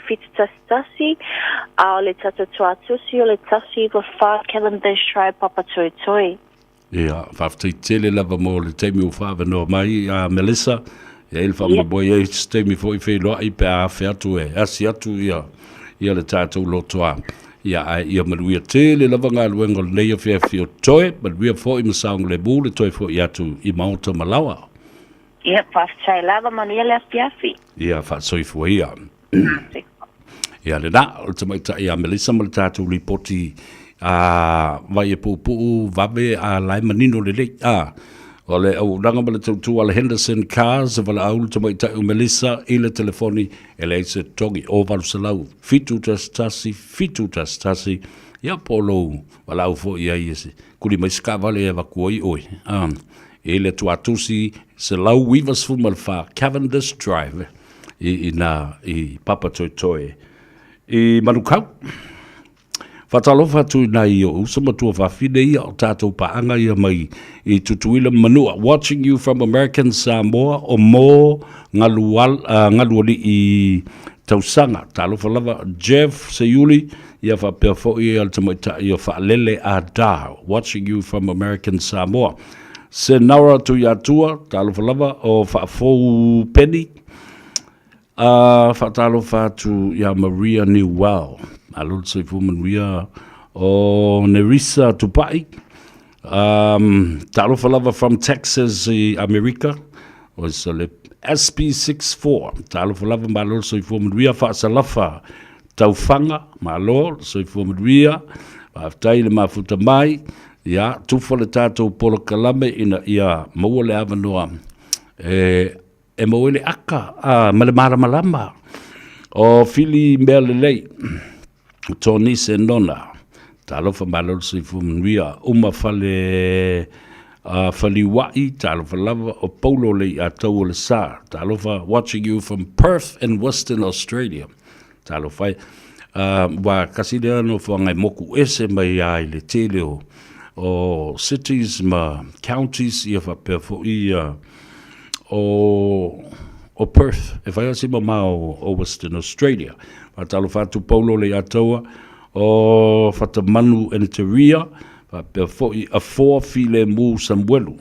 Watching you from Palmerston North, imi Manuatu, Erelini le tua fine, vaipa ua, faise mea aia le tua ina, alo vatu mo le fionga ia Masoe, Tauli, ia vapea foi ia tui maa walunga, Josefa, Lauli Simone, ta alfalava, o Siatanga e Keroma, watching you from Avondale, West Auckland, some local people watching ia fatasi fo ima leuso ya au matangi masi ya male to fafine ya toa po ole tamaita ya tusi William Pelepone Perepone 100% le fautuanga fatalo fatu le atu severe ma lord so fo mwe te pati famita ya fa pe fo itora sa ili o sa le taimi o le tua ya esa o le lei auto Tafi e noka, talofa lava o liua,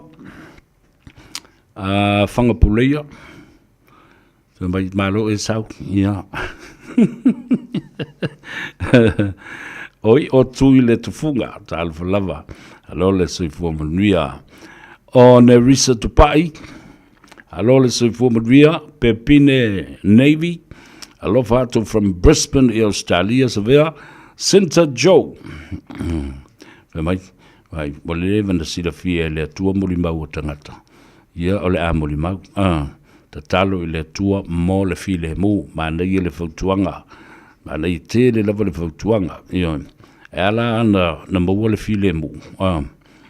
Walanga le maua le file mu. Ongo kangaka ia. A ole mea la na e whai e tātou. Ole te talo. Talo ina ia lo whagia le tua. Ta ule mea sao. Maluai mai fair, watching you from Tacoma, Seattle, Washington, talo fai. Ya, talo fatu ile tatu ainga. Ai mai se Seattle, Tacoma, Washington, lo iai ia le fionga isi o tama. Leota tavui Strickland, ya, male ainga. Ya, ale atatu wo. E fai atu le tala le tawalunga ia le fai unga le whamsinonga lea na whamalmaluai whamsinonga mawalunga lea i la tau e tolu e peona iai ia le fionga le whamsinsili sa tiu si motiva perese o le fionga i le tasi fo i whamsino lango lango Justice Leutele Niavā Mata tuatanga loa ia whapea fo i Justice Vui Clarence Nelson o le unga le whamsinonga lea na tō laulaua nei ele ko ia se kai mi ko koso ai kua yoi lava le tolu basina pe ona spela mai tono le fabai ole tu la fono ma walunga the supreme law which is the rule of law that governs the constitution of Samoa e tolu masina ole aso luas fulmaliva ole masino au kuso le tausanga nei lava lua fe luas fulmalima ole a fai ai le whainga pālota tele le tunu. I'm so excited. Ta peda le lei, leo ta watu ia le aso, au kuso luas fulmaliva. Yoi, ta pena tatu wo sa mole, teimi le na hotua whai le stala, ping ia e ngā malau pālota. A o tau fo i lea o lo le a leo. Fai lau tau pito la au. Mala au o tātou a inga o wō mai masani mai lātou uma. O ai lava e lango le pati, lango le pati, fai lau fai unga. Ai ia o e palota. O e lango ina, la uli ma le whatutua i le tua sa mō o tasi, tātou walu sori e. O i lātou, o lo iai o lātou langona isi pati, fai lau fai unga. Ioi. Awa, e le me tā ua lava o te anga i ai. E me o tong fiti, ma whainga whaaporkiki, e tā ua tele mō lou sila fia. Ona o mai leo lau tala noa i le, ma tā upo le whaamsinonga lao o lo whainei. Mana tua foi. O leo le a o ia le moli mau. I le moli mau ale tamaitai o Marie, Young Marie. Lea o lo o moli mau, mō leo. A o lea ua tu ufesiri ngi ala na moli mau. I le taimi na o i maisi leo e to lua. I le vaenga o taaba le afi. E toi su e lana moli mau, ma sui e lana moli mau. Ua moli mau ai, mō leo, a o le moli mau, mō le tū lea o lo o iai. Ia Samuelu masivai, o la auli, mali o whapea fo i le tamaitai. Olise Schmidt. Ia e nou tau whaafonga i le aso ana nafi le mata ngā o le mena tupu. Lela, ua mana o ai leo. Ele sau ia Marie, Young Marie, the young girl. The young pretty Marie. E amai i e tū i tutonu o le pusa moli mau. Aisea, fe me ua fefe. Fefe lea. Fefe i tu i fasili o ia. Elo ia. O keisi a Samuelu masivai. Ma lei tū o loo te e morianga. O ia fai le whaamtalanga. Ma o maisi leo masui le whaamtalanga. Ile as whareile e whaato a tūsia le whaamtalanga. Ile as onga fua. Ma whaamawina. Ai fai atu e whi mailanga e le whi ngā ruenga. O le ofisa o leo. Ma le ofisa o le tīnei mu. Ma le ofisa o le whare mai. Ma whaalawe tupu whaafosei. Ma le whare mai. Ele tapunia lātou services. E wha wau fitu aso le vai aso. Luas fulma le wha i tū lao le aso. Dea la e fōringa mai ai. Wai loa le lei e lau wali ia. Ai mai se lei tua leo. O i e matua ma pewa ai le lau o Marie. Ia. E le milimilia whaau.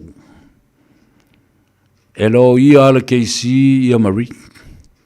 Talo sanga i lo i o le whaamsinonga ia talasa. Justice talasa a toa saanga. Please, can we have Marie at a separate room of the courthouse and zoom in by video and camera? Ele talia ina e talasa ia mafu anga wala i onda tu ese Marie, ese maisi mori mau ia. Ma mori mau leo. I se si potu na ona ia. Ai tu i fesiri atu i elo ia ale tu te. La le tala sana le la. Le ai. No wefa, sorry wefa. Ale ula tandi elu.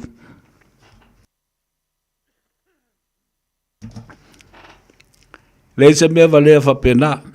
Pa fa pe e vo le e fa fingo fie tala le. Sao noanga le fionga le tamaitai famasino. No. There is no separate, special, extra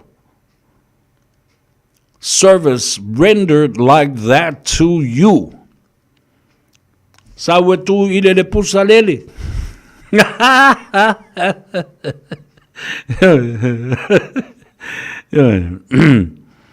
Sau tu le pusa le.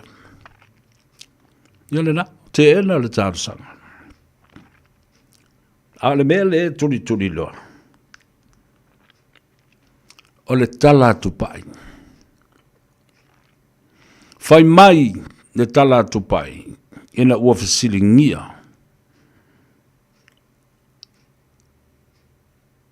O le mea le te tala noa mai ai. Fai mai. I le lua tala noanga wha sama noa wha le wō ma lua ai ngā ku awa mali o la vea wha tau malama au awa. Na wha pēr mai ai li o ia te oe.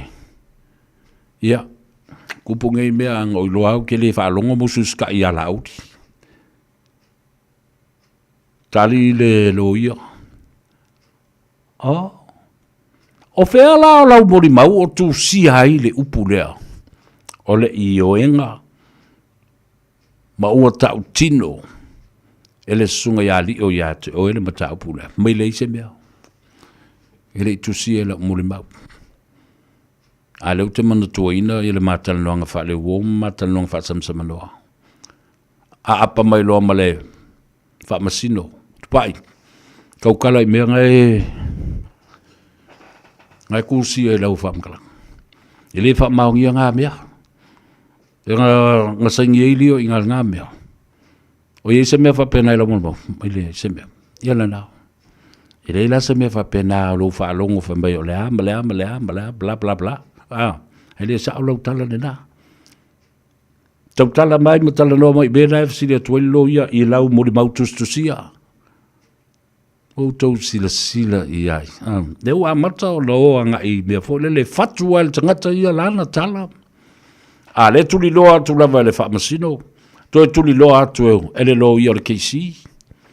Ia, wha pena fo i a le tō fine. Ia mapusua tania. To i loa. Tua maua taitaia i. De le ai o se wha vae ma se malo si anga o le nā wha matalanga ma le nā quote. Wa a whatu nei la i a li o e wha pe mai li o le pepelo i o le ngaka ma le ngakala ua whai. O nga whea anga makala ngō wha samsama ngō e makala ngō wha le wō. But Leo will always have of the rise to him to write that part of his confession in Tupai's statement, but there was nothing. La uenoa. Pelo. Au fatul kesi au te pelo. Mele leu tula i mai tonu i. Na ole lau ai kesi ole corrupt. Fai me pio fa ala tua. Ma lau le tala pe pelo. Ma le fabrication of evidence. O leu o toi u mamori anga ia na lato fa e ina i ulu o tangata nei. Ia i lato. Toi lesi la mea ta ua lea. Ole mata upu lea. Siringia loa. Na iai li o. Wa lena fa i mai le pou li o mai o i poutasi.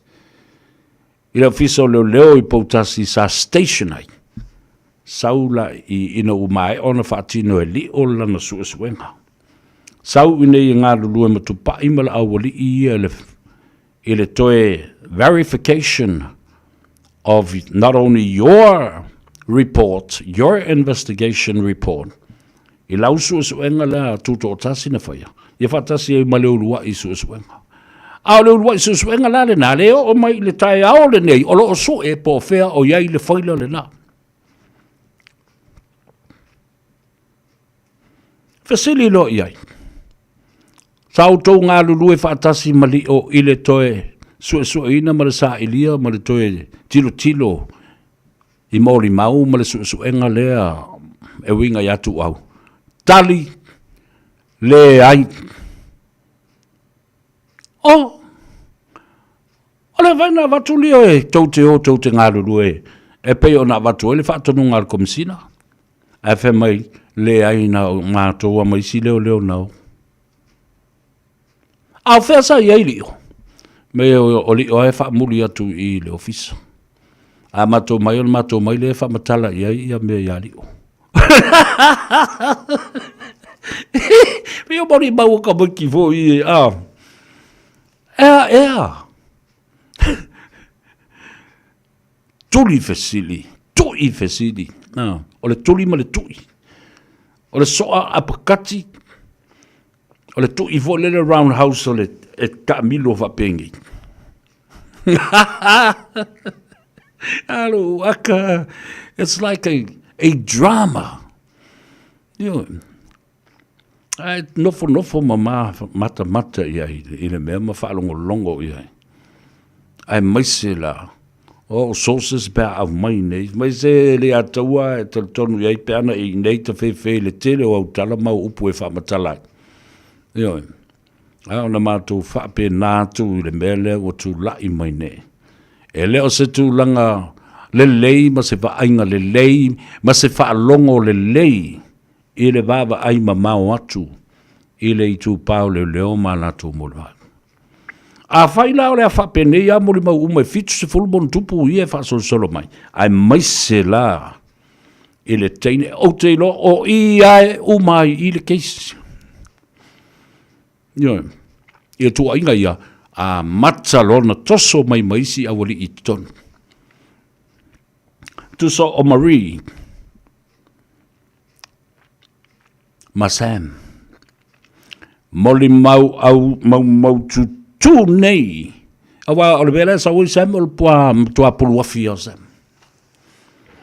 Tua puluafi am tua malo le fatfata o Sam le sa ui. Pe wa tu fa longo i le mori mau na Sam le na toi tā mai lava. Wa mata i ai. I tu la atoa ma le luas fulfa minute. Malaysia na mori mau so o mai lava lea na toi faali mai. La fui fatal tali e toi avatu i le mori mau na. Le wala wai Sam. I mongi, sau. Ai se belo mangawa sau la ka ftau i. Sau. Dau o mga ka penga ma o ke le fefe. A o ka whamasingo. Ka whingau po o ai la sa o mele. Well, does that tell you, as a man that conspire to create a theory that is so wrong and negative? No. E re whapenani wingos tangata pala ai na te matua tō mai whapena ma awa wau mai. Sau ngā sau. Talo whai.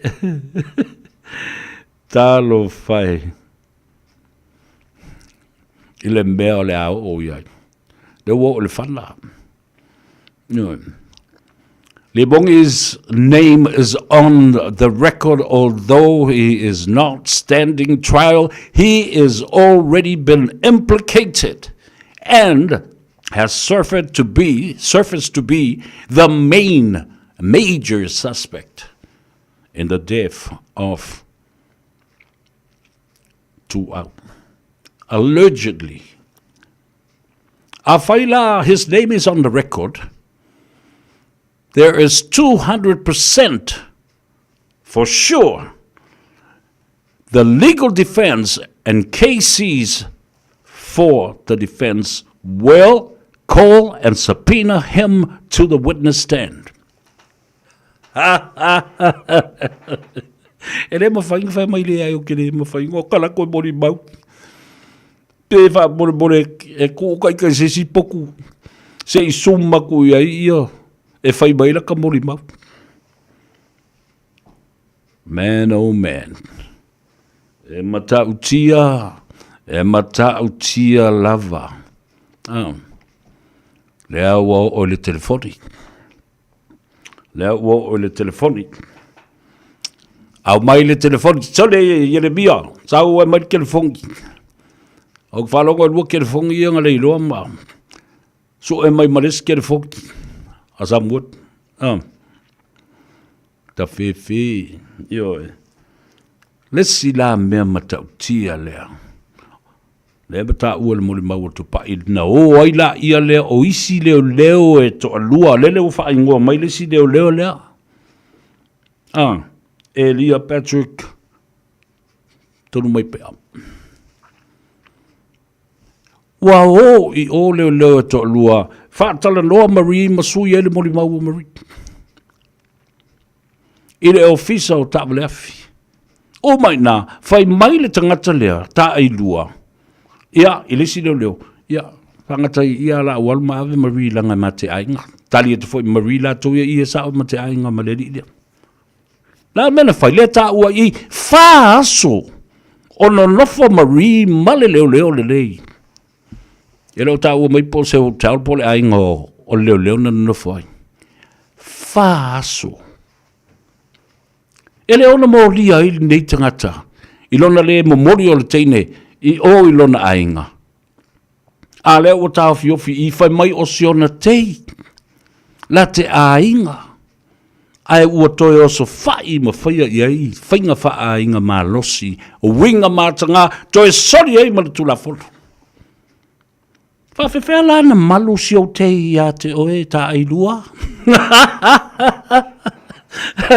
Kasi lea whare pui. Pea whaia baui for nei. Was non-consensual. A lea tau whamaina o nā. O lalo ingai fosi le mea asi. I le maso. Ta whewhe I le matau tio nei mea. A whaila e ainga. O le winga o le mea le tau le soli ainga. O le matai whale o I tonu wala e tauna ave I le mea tau le lau mei. Tu lau whafonga mai o le atano. Nanga o lea ua tātou tala noa nei I mea ua umana tu. Wawai I le su enga le walu nei. I le mata ngā. O se tangata. Whatuatuaina mata ai lua. Whai mai le tala, ia langa mate ainga ma Marie.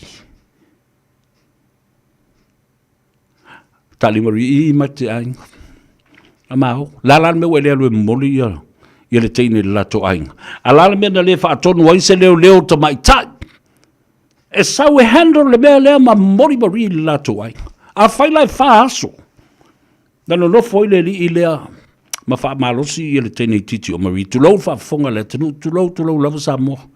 Langa o leo ua uma I le wha msidong. A e o mai I le so o la lava e whainga alwenga le tangata le. O le mea le tau o le mata I whale ma le soli a inga. Pea tu usesi tu. Io. There is more damage adding over and over upon level and upon level onto the police side. It has damaged their reputation. It has damaged the image.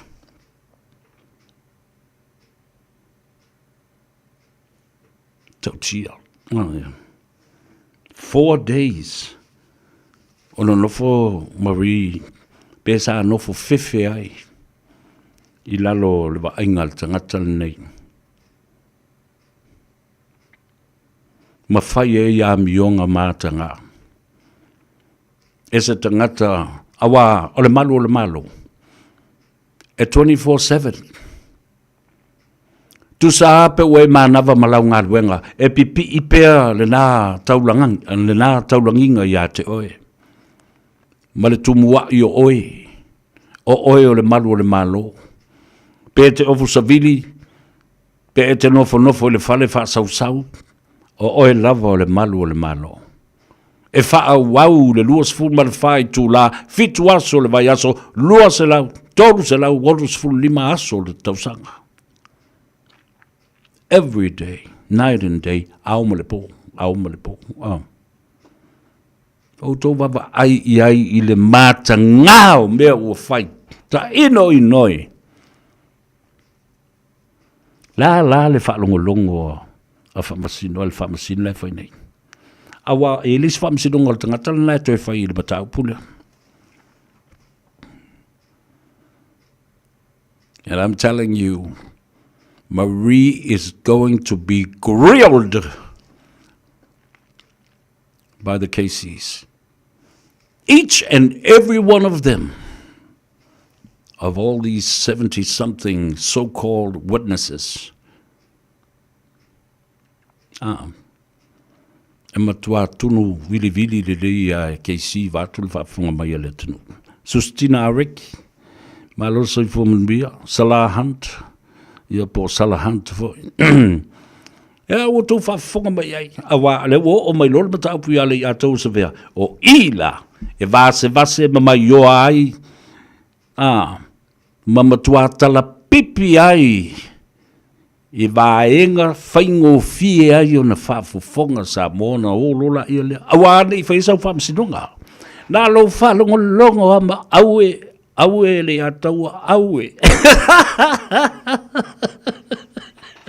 Ka talo whātu e le toi ina malolo manu malo. Sunga ia vanga tai ma le whaletua. Whaftai le tua o tātou wheloa i le nei aso.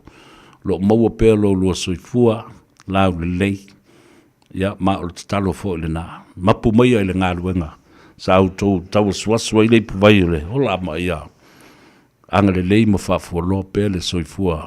Ngā lue ma le soifua tautua. Enjoy yourselves after all these years serving the Lord.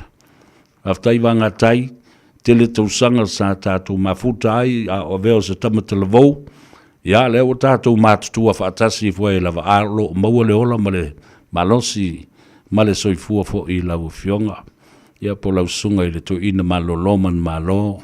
Ia male whaletua. Alo whatu.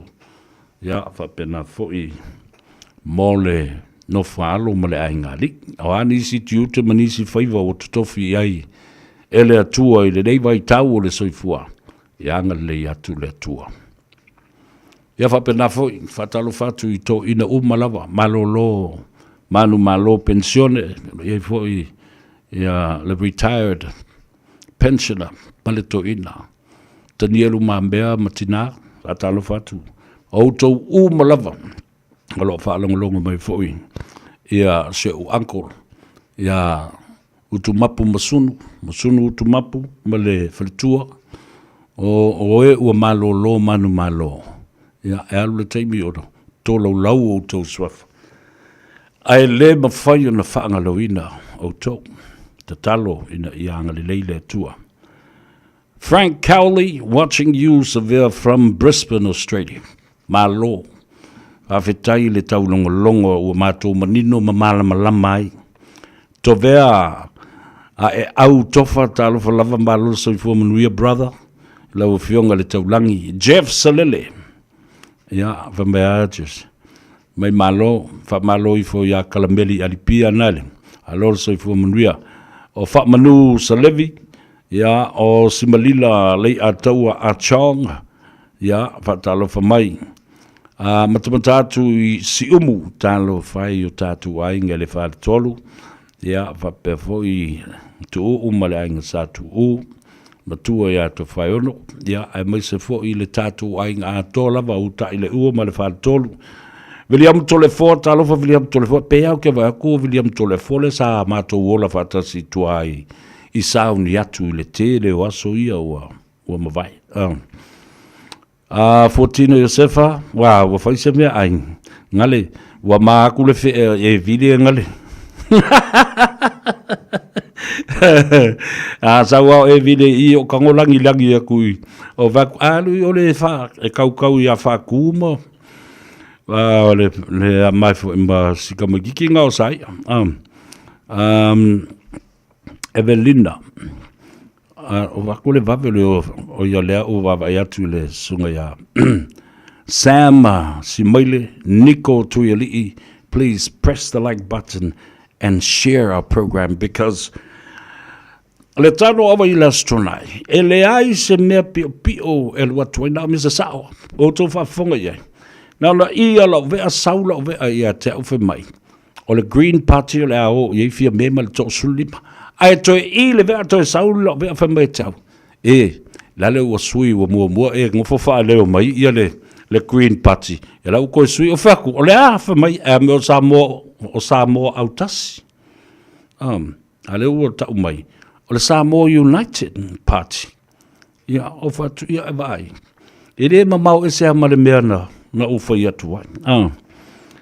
Riwa o talo fa Jeff Salale o lo mai mo mai inai Riwa o Matalena fila wia masoi talo fa Matalena malo soi fuman wia le tene asau ia o polonga leupena talo fa lava malo turisi talo fa lo uso fonti yo e tu la mai la ia le a matal talonga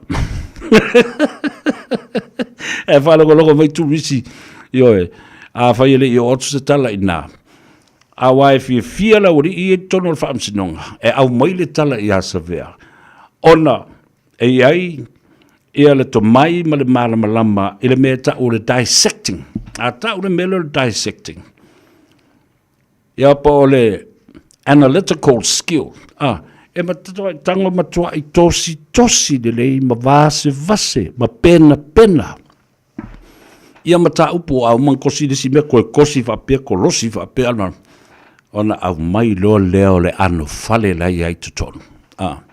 Ona manido lo la ia leo le fa longo atangata. Ia. Ona mea mo ia le tala le na. Nala foi la le na.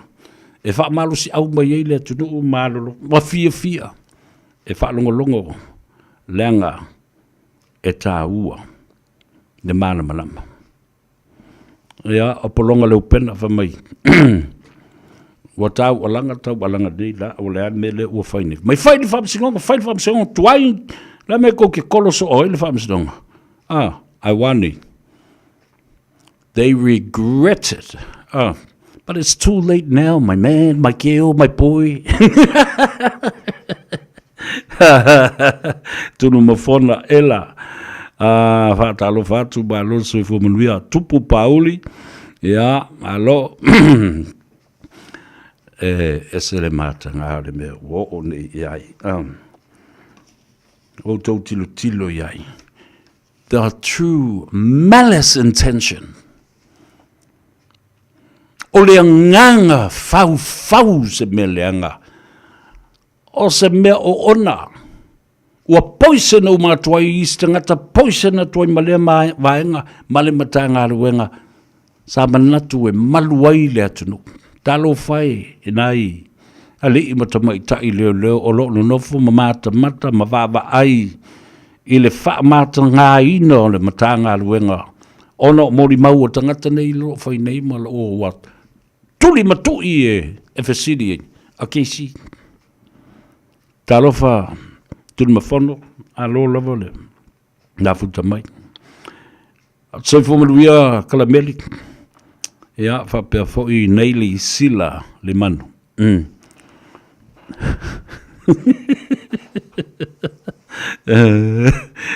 tupu pauli ya malo so fo le ato Jericho motorway sau ya tato le bele na Oe o lo ilungo le tātou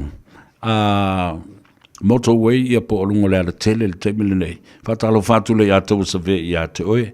Tātou o whatase momori oe mo lo tō lua le whale. Oe koe awhesisi mea o malulu o makawinka pungi papu mo mea whapena. Ia ai ala i peo mata ma mo le ata ma le fifia ma le mara malama. Awa le toi whapongi sa ina e sesi le atunu. A le whala tātou o le teime whapongi sa i tangata i ala o le palota le atunu.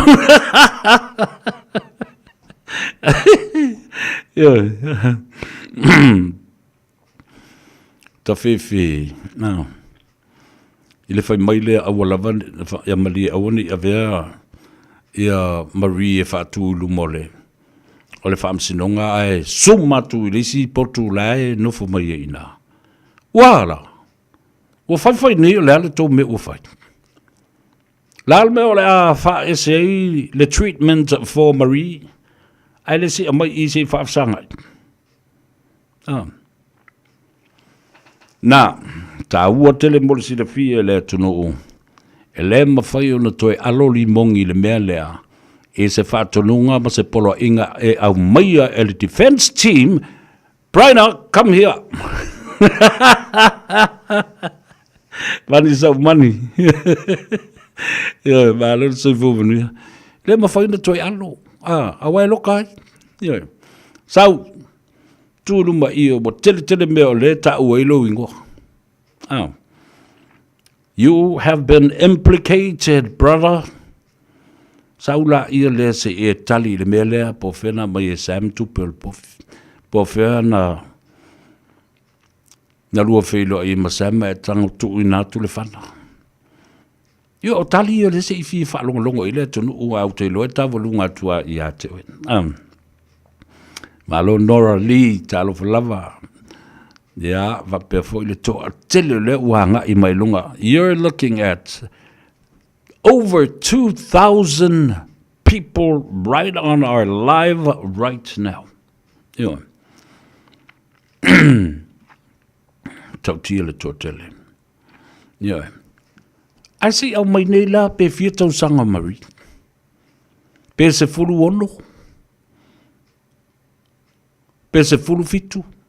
Pe se fulu valu. Pe se fulu malelima.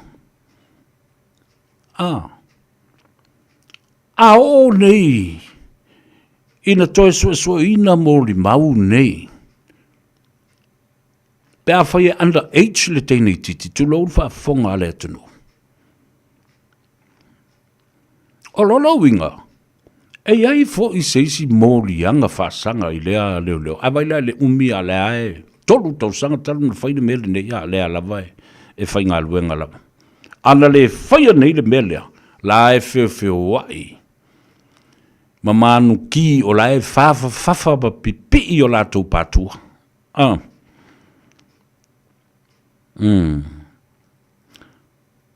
Talo whai. Ale umano whai atu e kalameri. Because we never knew. Because it will tell. It will be told in court through the testimony and the witness of Marie whether it was consensual. Yeah. Yeah, esa olele. Kualulu aulu kesi. Kualulu. They shake their heads and shook their heads in disbelief. Unbelievable what they are hearing. Paleta tonu. Kali ka kongu ye mea ua whai e nei tangata. Mō lātou to whinga. Male marusi anga ia I lātou mea tonu lama le ta o la abuse of power. A little power, a little knowledge vested in the calling as a police, especially these people le wo mai nei mo le mau. When it's abusive, it is dangerous. Ele se se. Malo o rima, talo fase manu, alo long way down, the sa olele, yo la lo, o le mea maulolo alna wo, o ye le mea long way down 666, o le mea lo, e ai le mea le tau whaitangi a we male a, male li va o li fo,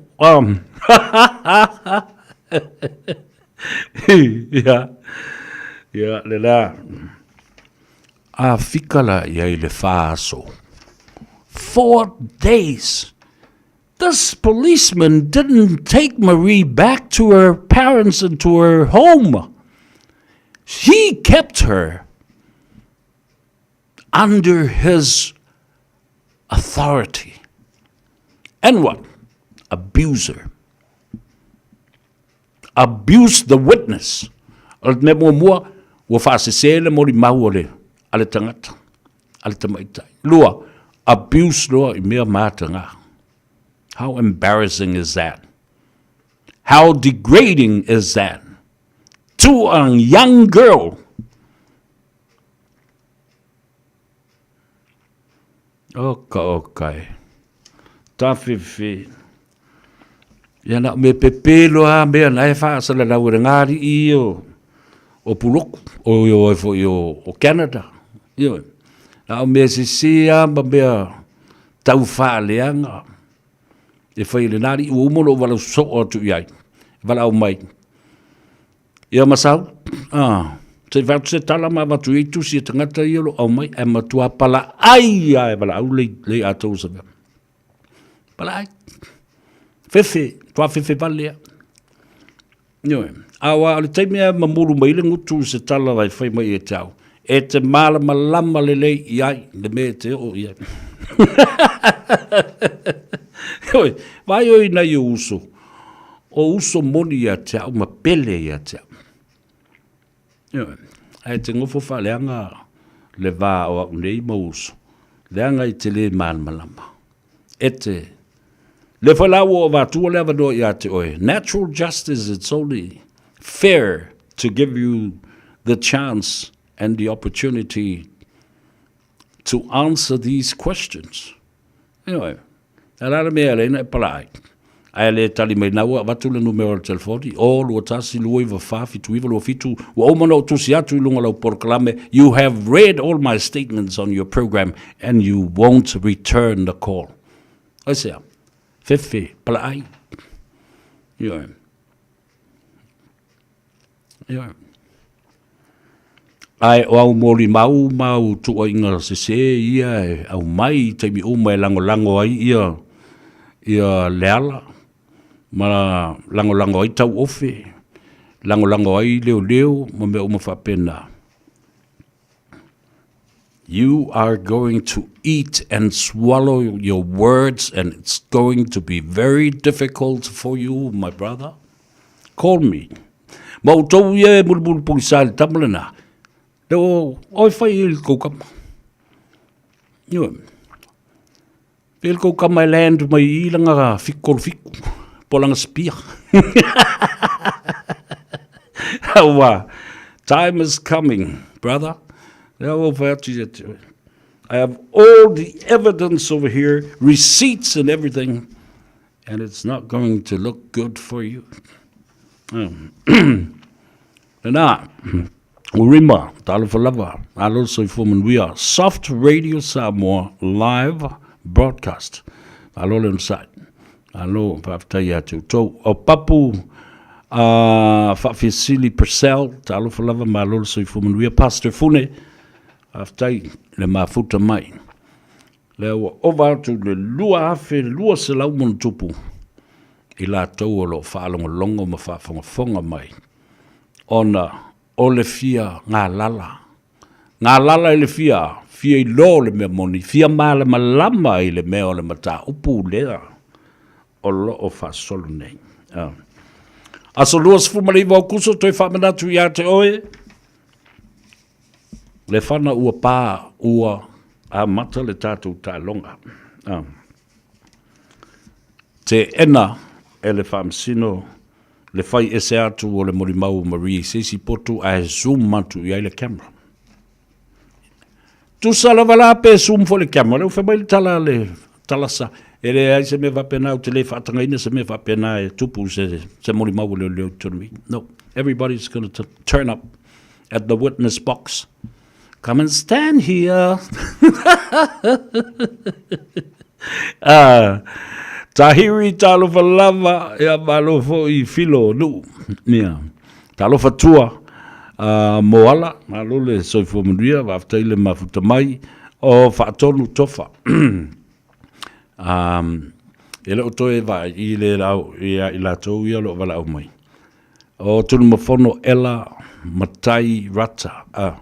Elo toi e se temi ole vai aso le fatua toi fa se lau I le tatou amatan toi fa se lau le tatou vai ole ola ma le vai avoka I lunga ole Radio Samoa ia ana u to silafia ia le no foanga to te anga ia uma le ia feutunga inga fo I male pulenga leitio ia le toi avau la ia le se tatou me ana u to silafia no foanga I fa ia nga ia le atunu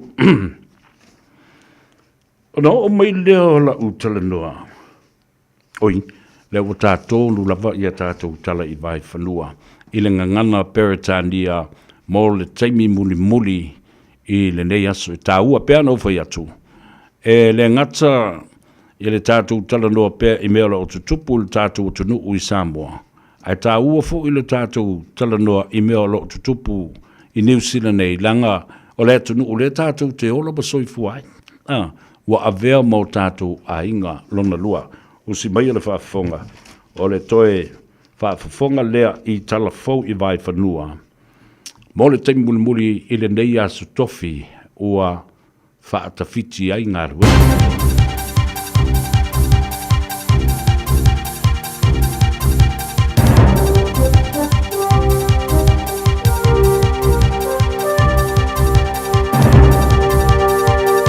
In this update, barbs have been traded across the House as MPs debate proposed sanctions for Te Pāti Māori. Suspensions of 7 and 21 days have been recommended, the harshest in Parliament's history, for actions during the viral haka performed at last year's Treaty Principles Bill vote. Hana Rafati Maipi-Clark, who initiated the haka, was visibly emotional in her speech. Our voices sent shockwaves of emotion to every nation throughout the world. Is this why we are being punished? ACT MP Paumjit Palmer accused the party of using its ethnicity to justify their actions. Mr. Speaker, displaying reckless behaviour and then playing the race card is concerning. The country's top cop has a warning for employees who've had encounters with police. Commissioner Richard Chambers addressed media after revelations the Prime Minister's acting Deputy Chief Press Secretary, Michael Forbes, allegedly secretly voice-recorded sex workers last year. A complaint was made to police, but no charges were laid.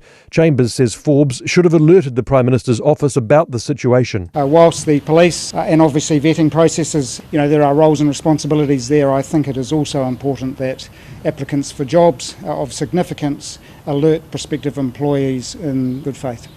The Commerce Commission's looking out for the little guy in a new supermarket crackdown. They say a power imbalance between Foodstuffs and Woolworths is stopping suppliers from asking for the best deal. Out of fear they'll lose shelf space, Comcom suggesting a proposal to the Grocery Supply Code which would prohibit supermarkets from punishing suppliers for standing up for their rights. Night and Day Managing Director Matthew Lane told Heather Duplessis-Allen it's a welcome warning. They have sent a shot across the bow to the supermarkets. The Minister for Women says representation on public sector boards reached more than 50% for a fifth consecutive year in 2024. Chair positions held by women sit close to 45%. And that's news. In sport, the Hurricanes are resigned to being without hooker Asafo Amua should they advance out of the first week of the Super Rugby playoffs. If the Canes move into week 2, Laidlaw doubts Amua will be over a hamstring strain. It's highly unlikely that he would play next week. Yeah, I don't want to surmise, I guess, and make stuff up, but yeah, look at him sort of yesterday and listen to the physios. It'll be highly unlikely that he would play if we were in a semi-final. The Edmonton Oilers have overcome a 2-goal deficit to claim a 4-3 overtime win over the Florida Panthers in Game 1 of the Stanley Cup Finals. Oilers goaltender Stuart Skinner made a whopping 29 saves and was stoked with the last gasp goal down the other end. Emotions are high. You're feeling really good. You're obviously ecstatic to get that win, especially in overtime, especially with a minute left, because double overtime is just going to continuously get harder and harder and harder. So the way that we were able to finish it in a timely manner is massive. That's sport. I'm Alistair Wilkinson.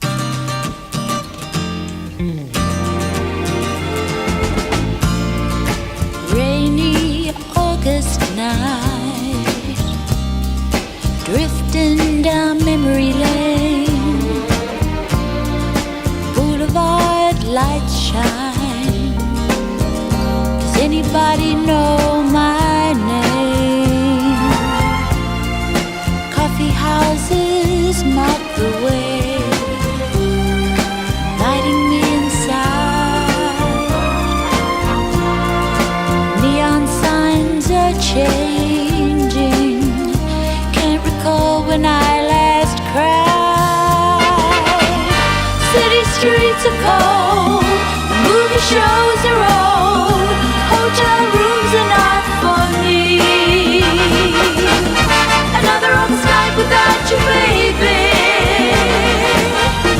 Another rainy day I'll have to spend alone. Another August night without you, darling. Another rainy day and I'll be coming home. Think I'll find a phone and call you up, tell you I'll be coming back again.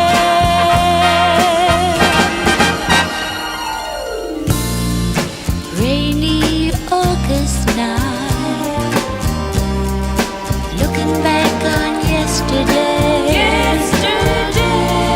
Remembering all those pretty schemes and how each one fell by the way. You know I'm not a dreamer, but I've been dreaming for a time. I hope that you still want me, and that you haven't changed your mind. City streets are cold, movie shows are old, hotel rooms are not for me. Another old night without you, baby. Another rainy day I'll have to spend alone. Another August night without you, darling. Another rainy day and I'll be coming home. Think I'll find a phone and call you up, tell you I'll be coming back again.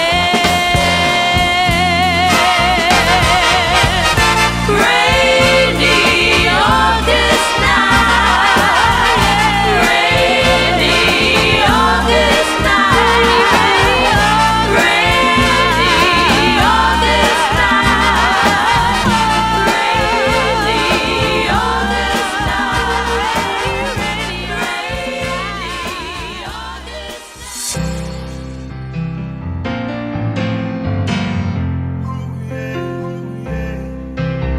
So fireworks are full of metallic, they all up there. Oh, hey, oh, my Tony, hello, la la la, ma, e malaga USA, la uma futana, e le mafai ona ngalo itanga la utele, talo fale ngalo o ele pele. Mai mai la mamacita, wala mga kausa hindi yake, oy lang señorita. Sauce kasi sipa, misia uforinga, ukipa pele yake, oy iyo magpoko le makipa. Kele mang fele ole lang ipa pe foi, au samdia ukita ukingo yake oy la pele bunga oy ole lo sa kumpa kasi le pa kusa dia lo makalasi ani mai dia fasu nga ukipa pasi, kumfale mai lo ala kausa la ufai singa le banga ufaka dikali.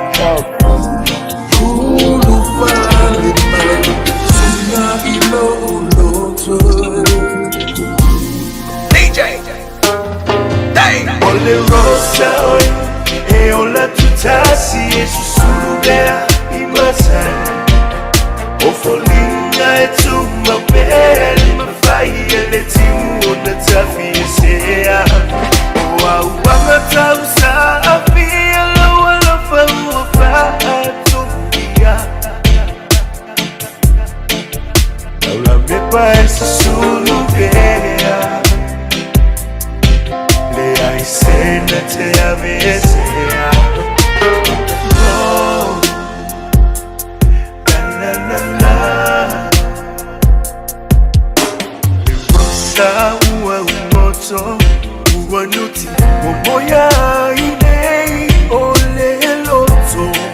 Fa amamalu ole atua poto. Oe belele amanga. Saule alopa e maringele mafae upuna pa amatanga ete umaupea oile amanga. Ole rosa oi e ola tutasi e susulubea imatanga. Ofolinga e tumapea li mafai ele timu ona tafi esea. Oa uanga tausa afia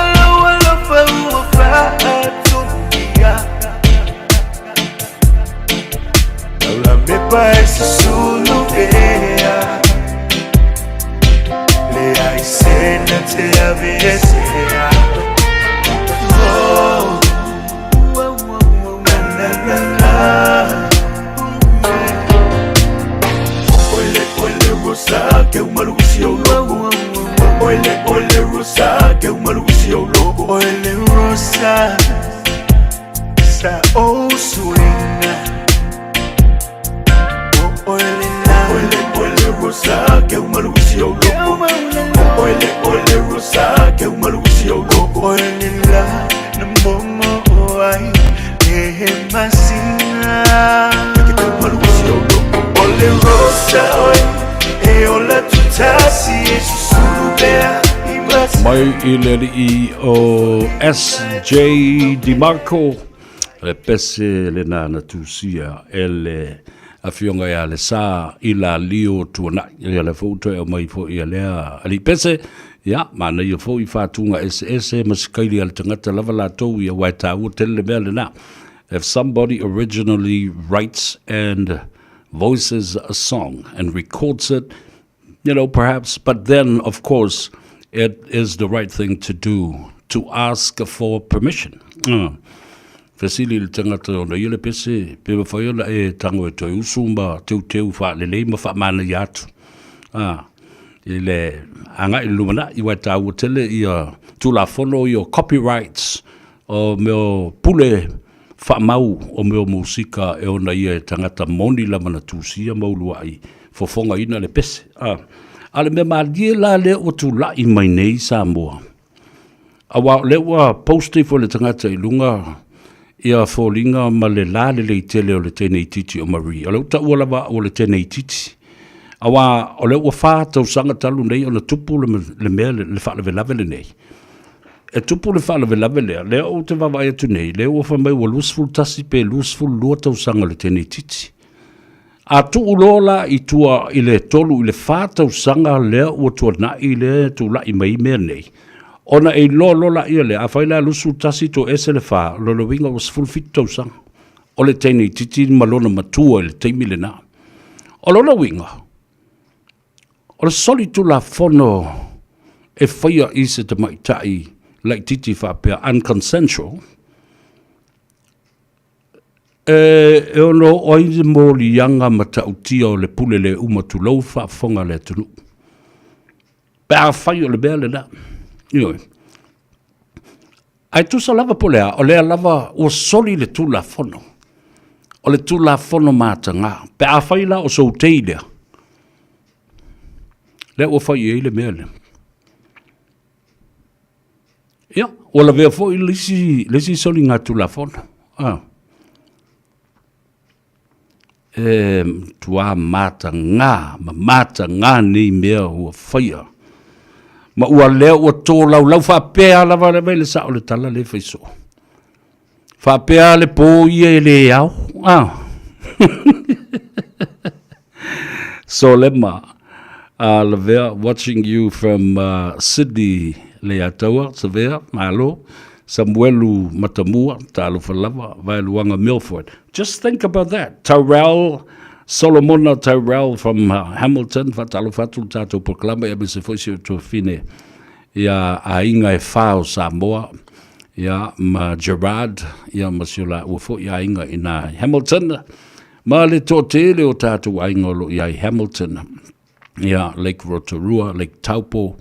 Ia fa peo tato inga ia le teine o hana masiana whanau I Napier. Ma Hastings is fatalo fatu. I le leuso ia makuisa, ia whapefoi, ia le tuafine ia so alofa I u, vai luanga, ia se eti, ia mahans, ia mauto umalawa lo whaalongolongo mai o Tara. Whatalo whapitoa lava, mawatu o lo whaanga, momo onga le lei I le sunga le whawhengainga, ia tine tali ngafa. Le sunga le to ina ma le whalitua ia moe, ma le no whaalo, ma le ainga lii, le kalesia, ia ma le pulenga le matanga aluenga atoa I Hawaii ale e whakasa. Ia whapea fōi auto umaro o lalama papa au I le pito nuu leo kalihi I Hawaii. Talo whatu leo sunga le to ina. Ma mea fōi nei awa noa e whatalo whatu ai ia ma mboli atu le nganga whaftai ma le ta ele le nganga I le anga le iane I le tua fine le fionga e atanga lo matua le ulua I alii. So alo lei atau o Celestine ia male malanga atu foi ia mautou mafuta mautou anga le lei iai ia whaamaduia le tua ma ia whaatutumu me ua whaangongoina ia ona o le fionga I le tangalo matua malana whainga malanga le ua tau tali malo ai Ia, whaamanuia le atua i le ngā luenga lo whenga iai le tau waswasui no le puwai o le ola. Ia, whapena fōi o na tau mawai ma le tuwhine a tanga lo matua ina ia whaamuli i le lofa ma le anga le lei o le atua. Ia, ai wholau fōi langi maa, ia le saa o le whionga i le tanga lo matua Celestine matua e tali watu i le ainga. Ia, tātia iai se aso ma se teimi, tātou te whelo i pēr ai whelo i luma o le atua i tālusanga molia i lau sunga i le toina o le matanga luenga le sunga ia Reverend Elder tine tali ngafa ma le tinao le ngā luenga le whalitua ia moe ngafa. Ia, whatalo whatu ia Petelo whawhili alo le soifomria. Ia nofo mamata i tuina mata upu nā i le matua o le tamaitai o Marie i le teimina tupu o le mea pe a whai e sa o le mea lea o le calculation of the time frame and timeline of when these events were happening at the time. Sole ka fefe e Johnny Tauti, wawawai wale mele kupunge inge ia mako. Talo whatu Johnny Tauti, male ainga i Melponi, alo le soifu mduia, waftai fo le mafuta mai. Asa o e tunu mafono, ela, how pathetic is that? How ridiculous and embarrassing. Yeah. Le mea mata ngālena, ka fefe, ta ilo milo, whatalo whapitoa lawa ma mole tufu ilo whaanga, ilo utua fine pele, le fionga a teo, papali i tele, la tawhale Maryland, ia male a inga i nai Glen Eden, moelo mawalo malosi, ia makila ule kio se e aka e ai i le pol kalambe lo tuangane wa o e tele o sources mo la tu te sota i mai fo i ate oi money sa money onora ma evile ia mewa mosa ma inita lo ia le na okay ta ngofi tu falta to pol kalambe you need to o le so, ta walunga tu el tato por kalame. Ia na tatala aloa ai, ia le pati, ia le fionga le tamaitai pale mia. Le fionga le sawhapito ia whime, Dr. Naomi Mataafa, ia ma le sfulma le to lima o sui, lea sa lato ia le kapeneta, ia ma o lo o whaua peo na lato tau ave ia le malo tausi, wa whaingoina la le pati lea, Samoa Uniting Party, political party, was launched today. Ya, po le Samoa potu. Ya, o lo te tai ai le fionga le sawhapito. O le malo whauau, ya po le malo tausi le nā se ia o i le pale meo sisi whainga malo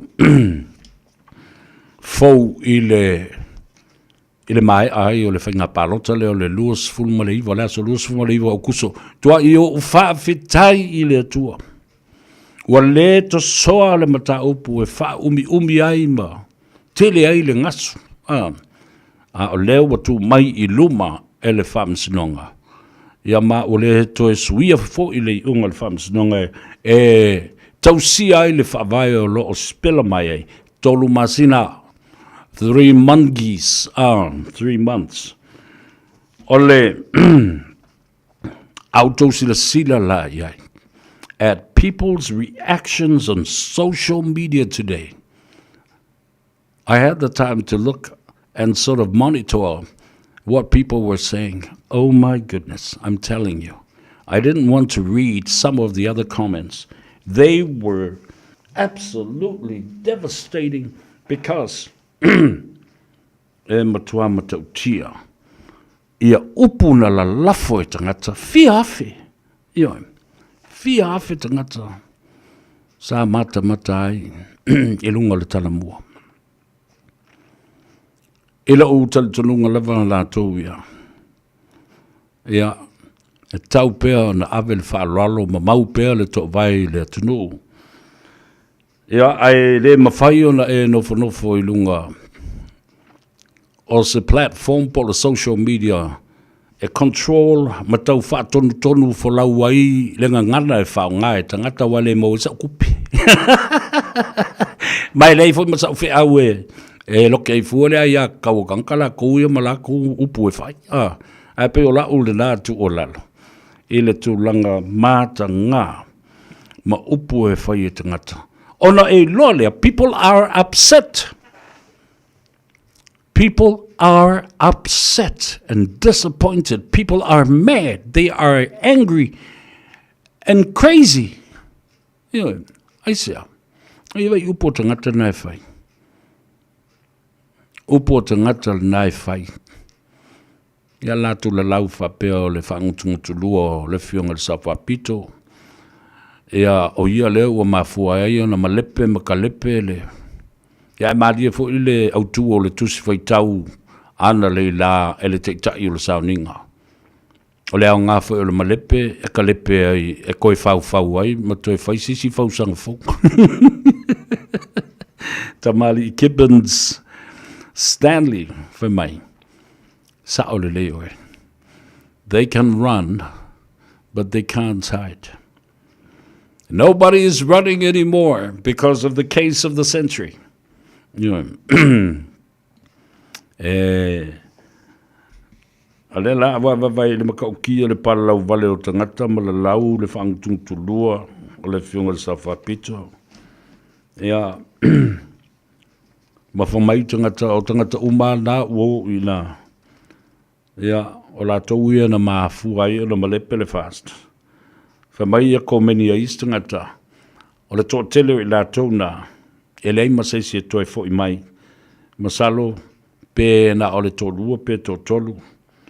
Pe a mai ale whainga panota. O langona na o tangata na sa autango oto mai. Ina ia mawhai on i loa fo e tangata le reaction a istangata po o langona fo i istangata. Ai le la na la toi le langa i le fionga le Sawapito le mata upulea. O le rule of law. Le pule o le tula fono. Ma fa tu sai. O le tula fono o le polo. Ya sa fo sisi tu. The metaphoric comparison of the rule of law to the ball. Ai tātou le tāalo le polo, po le tula fono. Ia, ona mo le mele na o le tāalo I tangata. Tino tangata.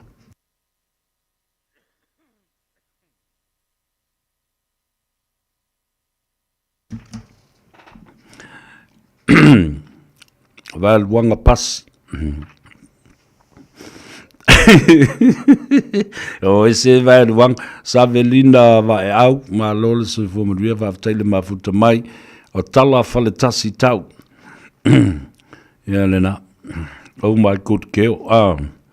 Talo file in 1880 talavo. Fa valengo fielo no. Ona o le tōninga o tangata nei lena whaatala no ina. Ma tu foi lau tala na whaiata. A whai na awele mali o tu au I o ele unite. Malamatanga aluenga o ta'awale awhi.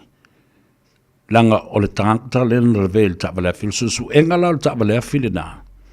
Sa ta tau wai ona sue ma ta'awale uma o lo iai le ngoa o le ala limongi. A umalana foi le susu engana ele ta'awale le masalumia na lave ai. Ona toi whafo I mai leo le mata upu I le CIB. E whai ai ia ni mori anga whaasori tulafono. A leo te le whaalongo tulava I se mori mau po se li poti e winga I se ta'awale. E ono ia le tangata leo umsalumia na lai ona whai le search warrant. Ma ngā I loi o.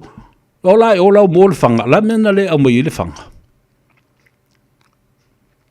Awa o te tali tonu o le whanga le ta o le 45 Colt pistol is illegal in Samoa. O te tali tonu I ai.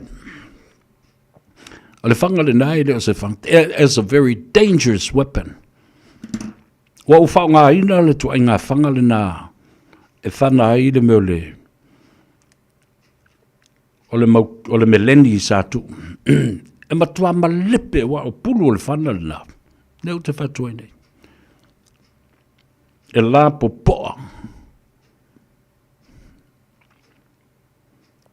A ati le pū o le whana le na, le pulu o le whana le na, i se a ano se me te vai e matua onga. Ia se manua e tu lai mai. Ta whewhi.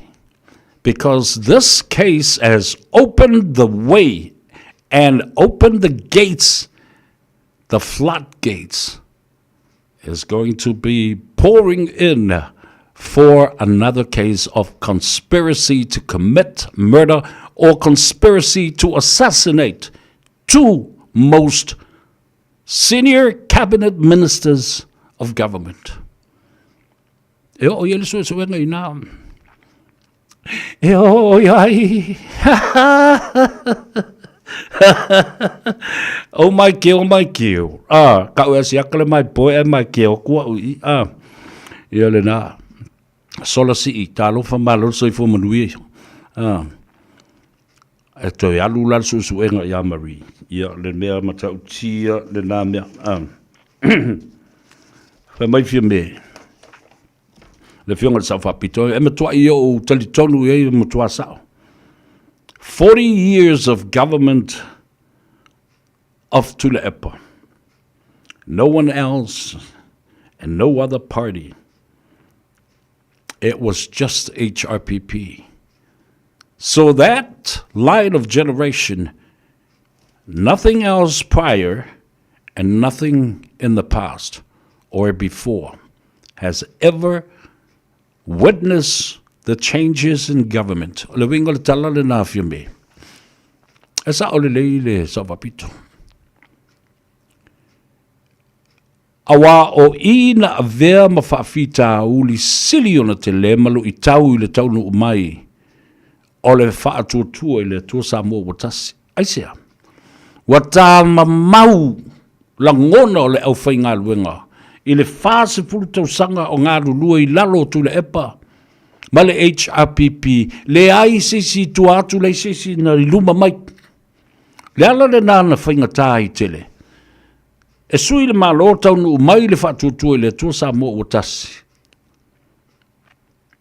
Wa uma, ona lulu le whaatuatu le epa. I loto ma whatu maanganga o tangata whainga luenga le malo. Wala tau wifo I atu le epa, wala tau tāpua I atu le epa. La tau talitonu wina tu le epa ma o le ala le nā. Na le ai masesi o whaululunga o matanga luenga ma le aufenga luenga le malo. Na usi ustai I le tau nuu mai o le whainga malo fau o le whatutua I le atua sa mo watas. The difficulty, the complexity that faced the new government of FAST at that time was real. Why? The stability under Tule'epa and the HRPP was far beyond 40 years in the making and under their rule. That's full of tausanga. Dalanda na matua whingatai, lea masisi fi whalungu I lea, I le ainga. Lalanda na leo no whaiatu loil sa whapito. O a waltanga te mua whaasala lau, na whaiatu ai lau ai o inga I le. Ma o le tonu e te tau na whai. Tilo I le employment contract a lea CEO, ma lea ACEO, tilo po lea le umi ma le te lea o tutoe.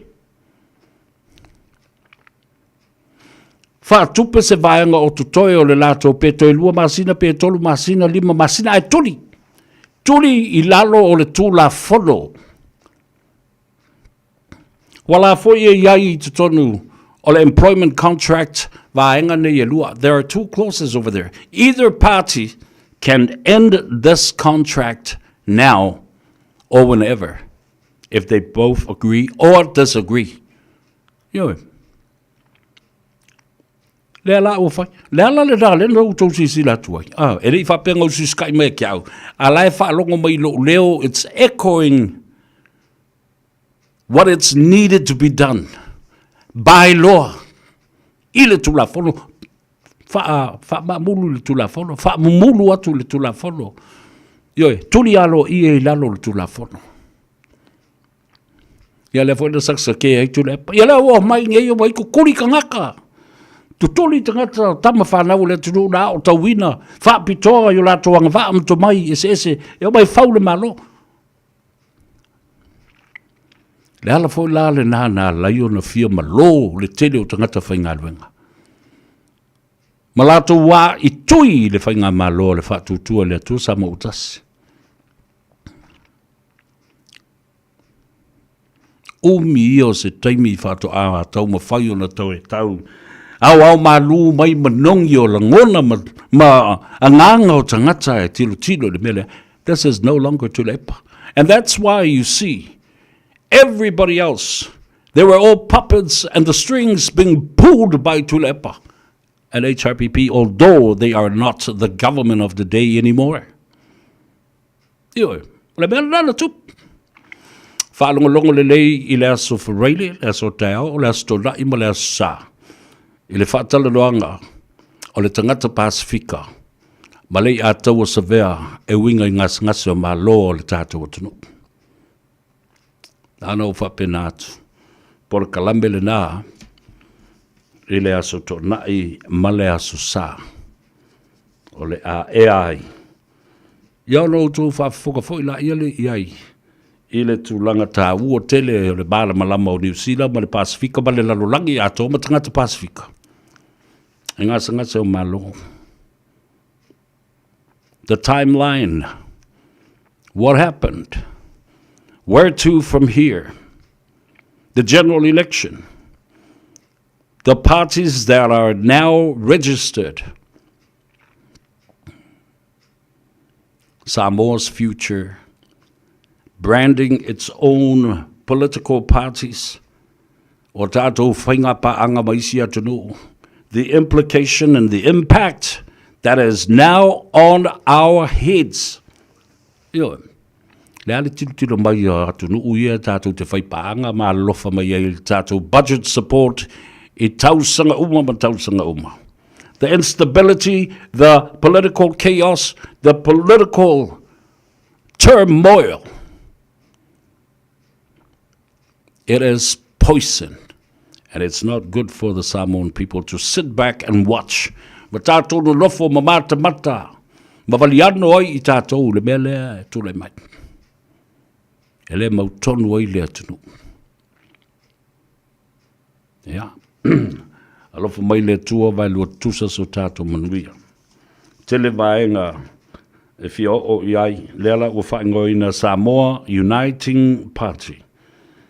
Lesi vaenga tā ua leo te fia talanoa I le aso tāiao. Ao lei whaia le whainga palota lea I le aso luas fulma le iwa o aukuso. Mā fau le lei iai I lau palota, ma lau e kisi, ma le pāti ma tangata e te manatu e te tau na toi tūlai mai. Awa, I will just sort of point this out to you. As a teaser. Now, sina me fa lili e o e fo le matau tongi atu le matau I lalo. A o le whaia le whainga palota le nei. Lau tō sinsila fo I polokiki ese ele elea le lei fa le onalua fa landulau ava fa the different strategies that will be used by different political parties, but the true intention should be revealed and made known in the early stages before the election. Lala wingo le talana. Aole ialu le whainga palota tau te lo le lei ia whaai poiponga ia le a whai nei.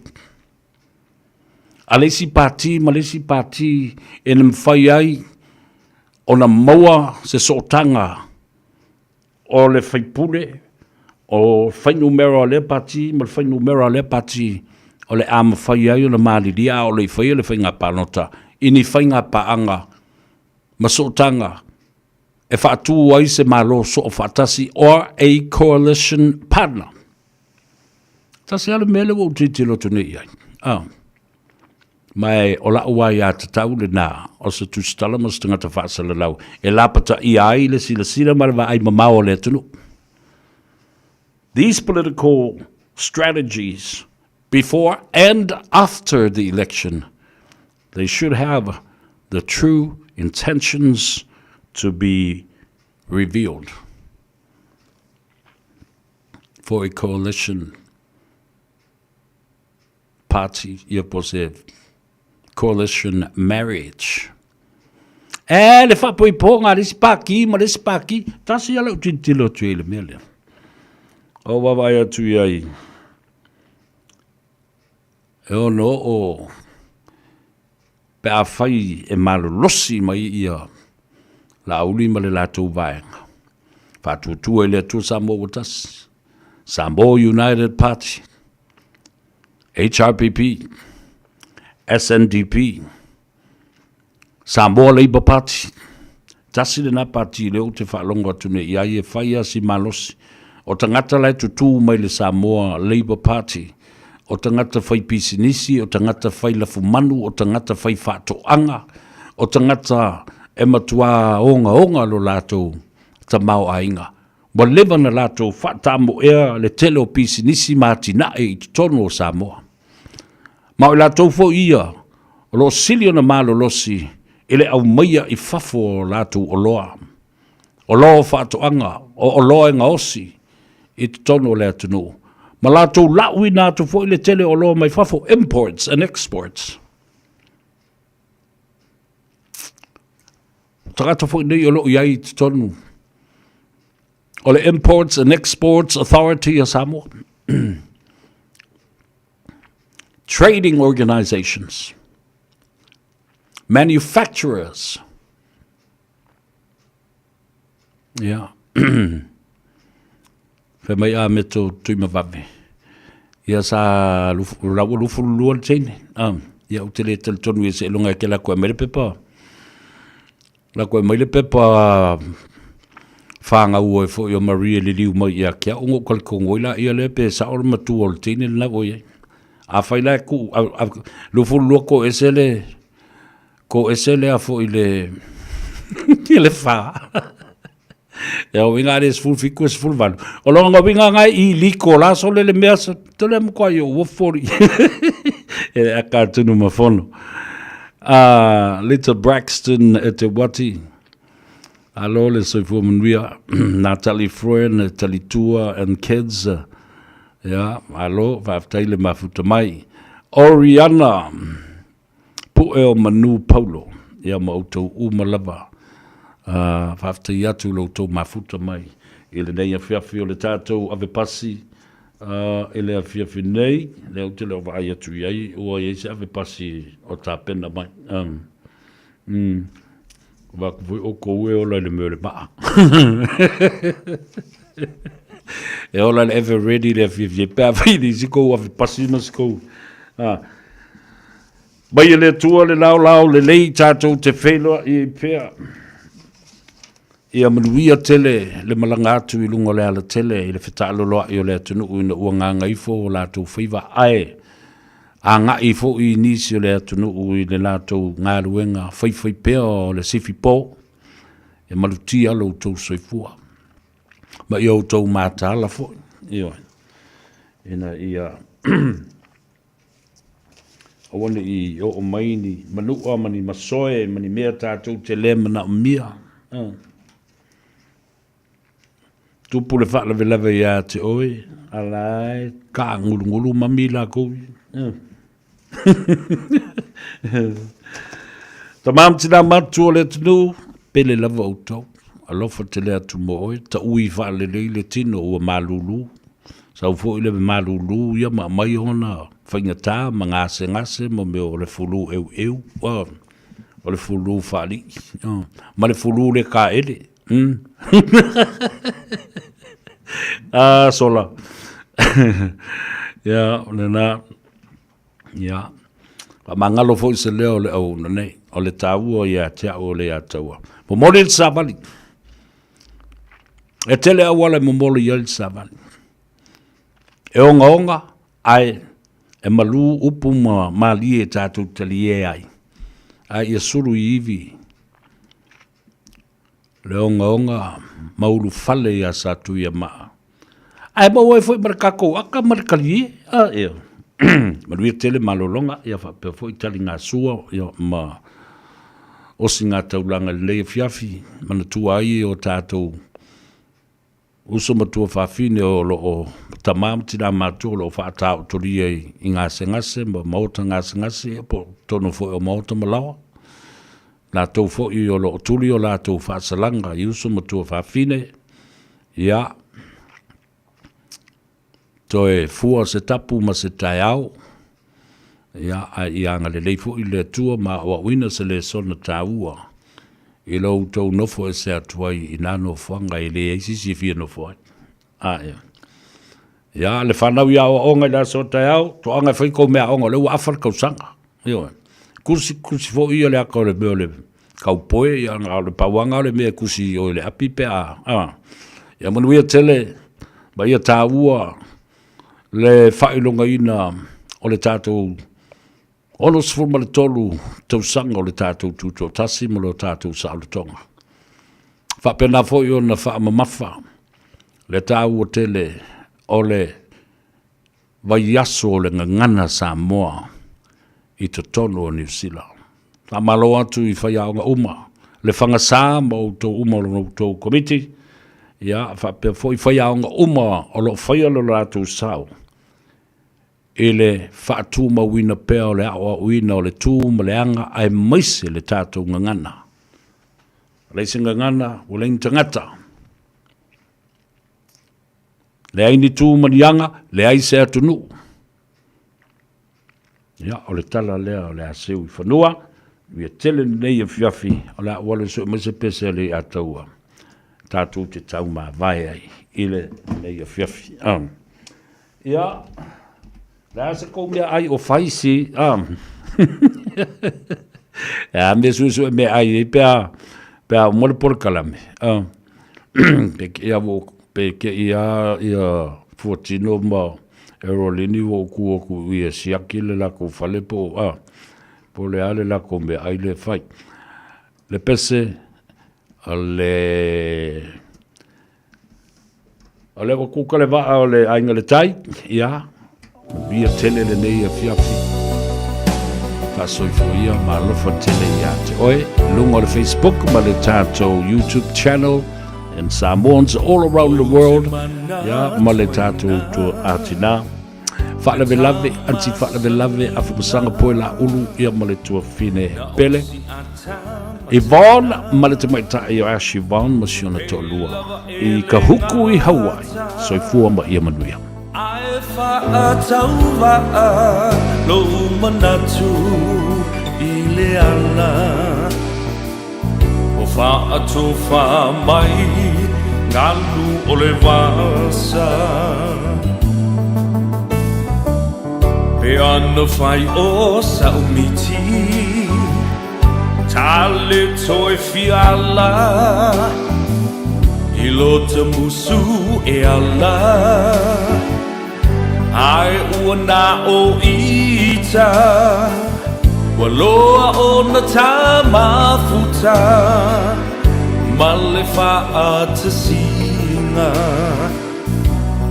Tali tonu mai mo whainga tauna whauta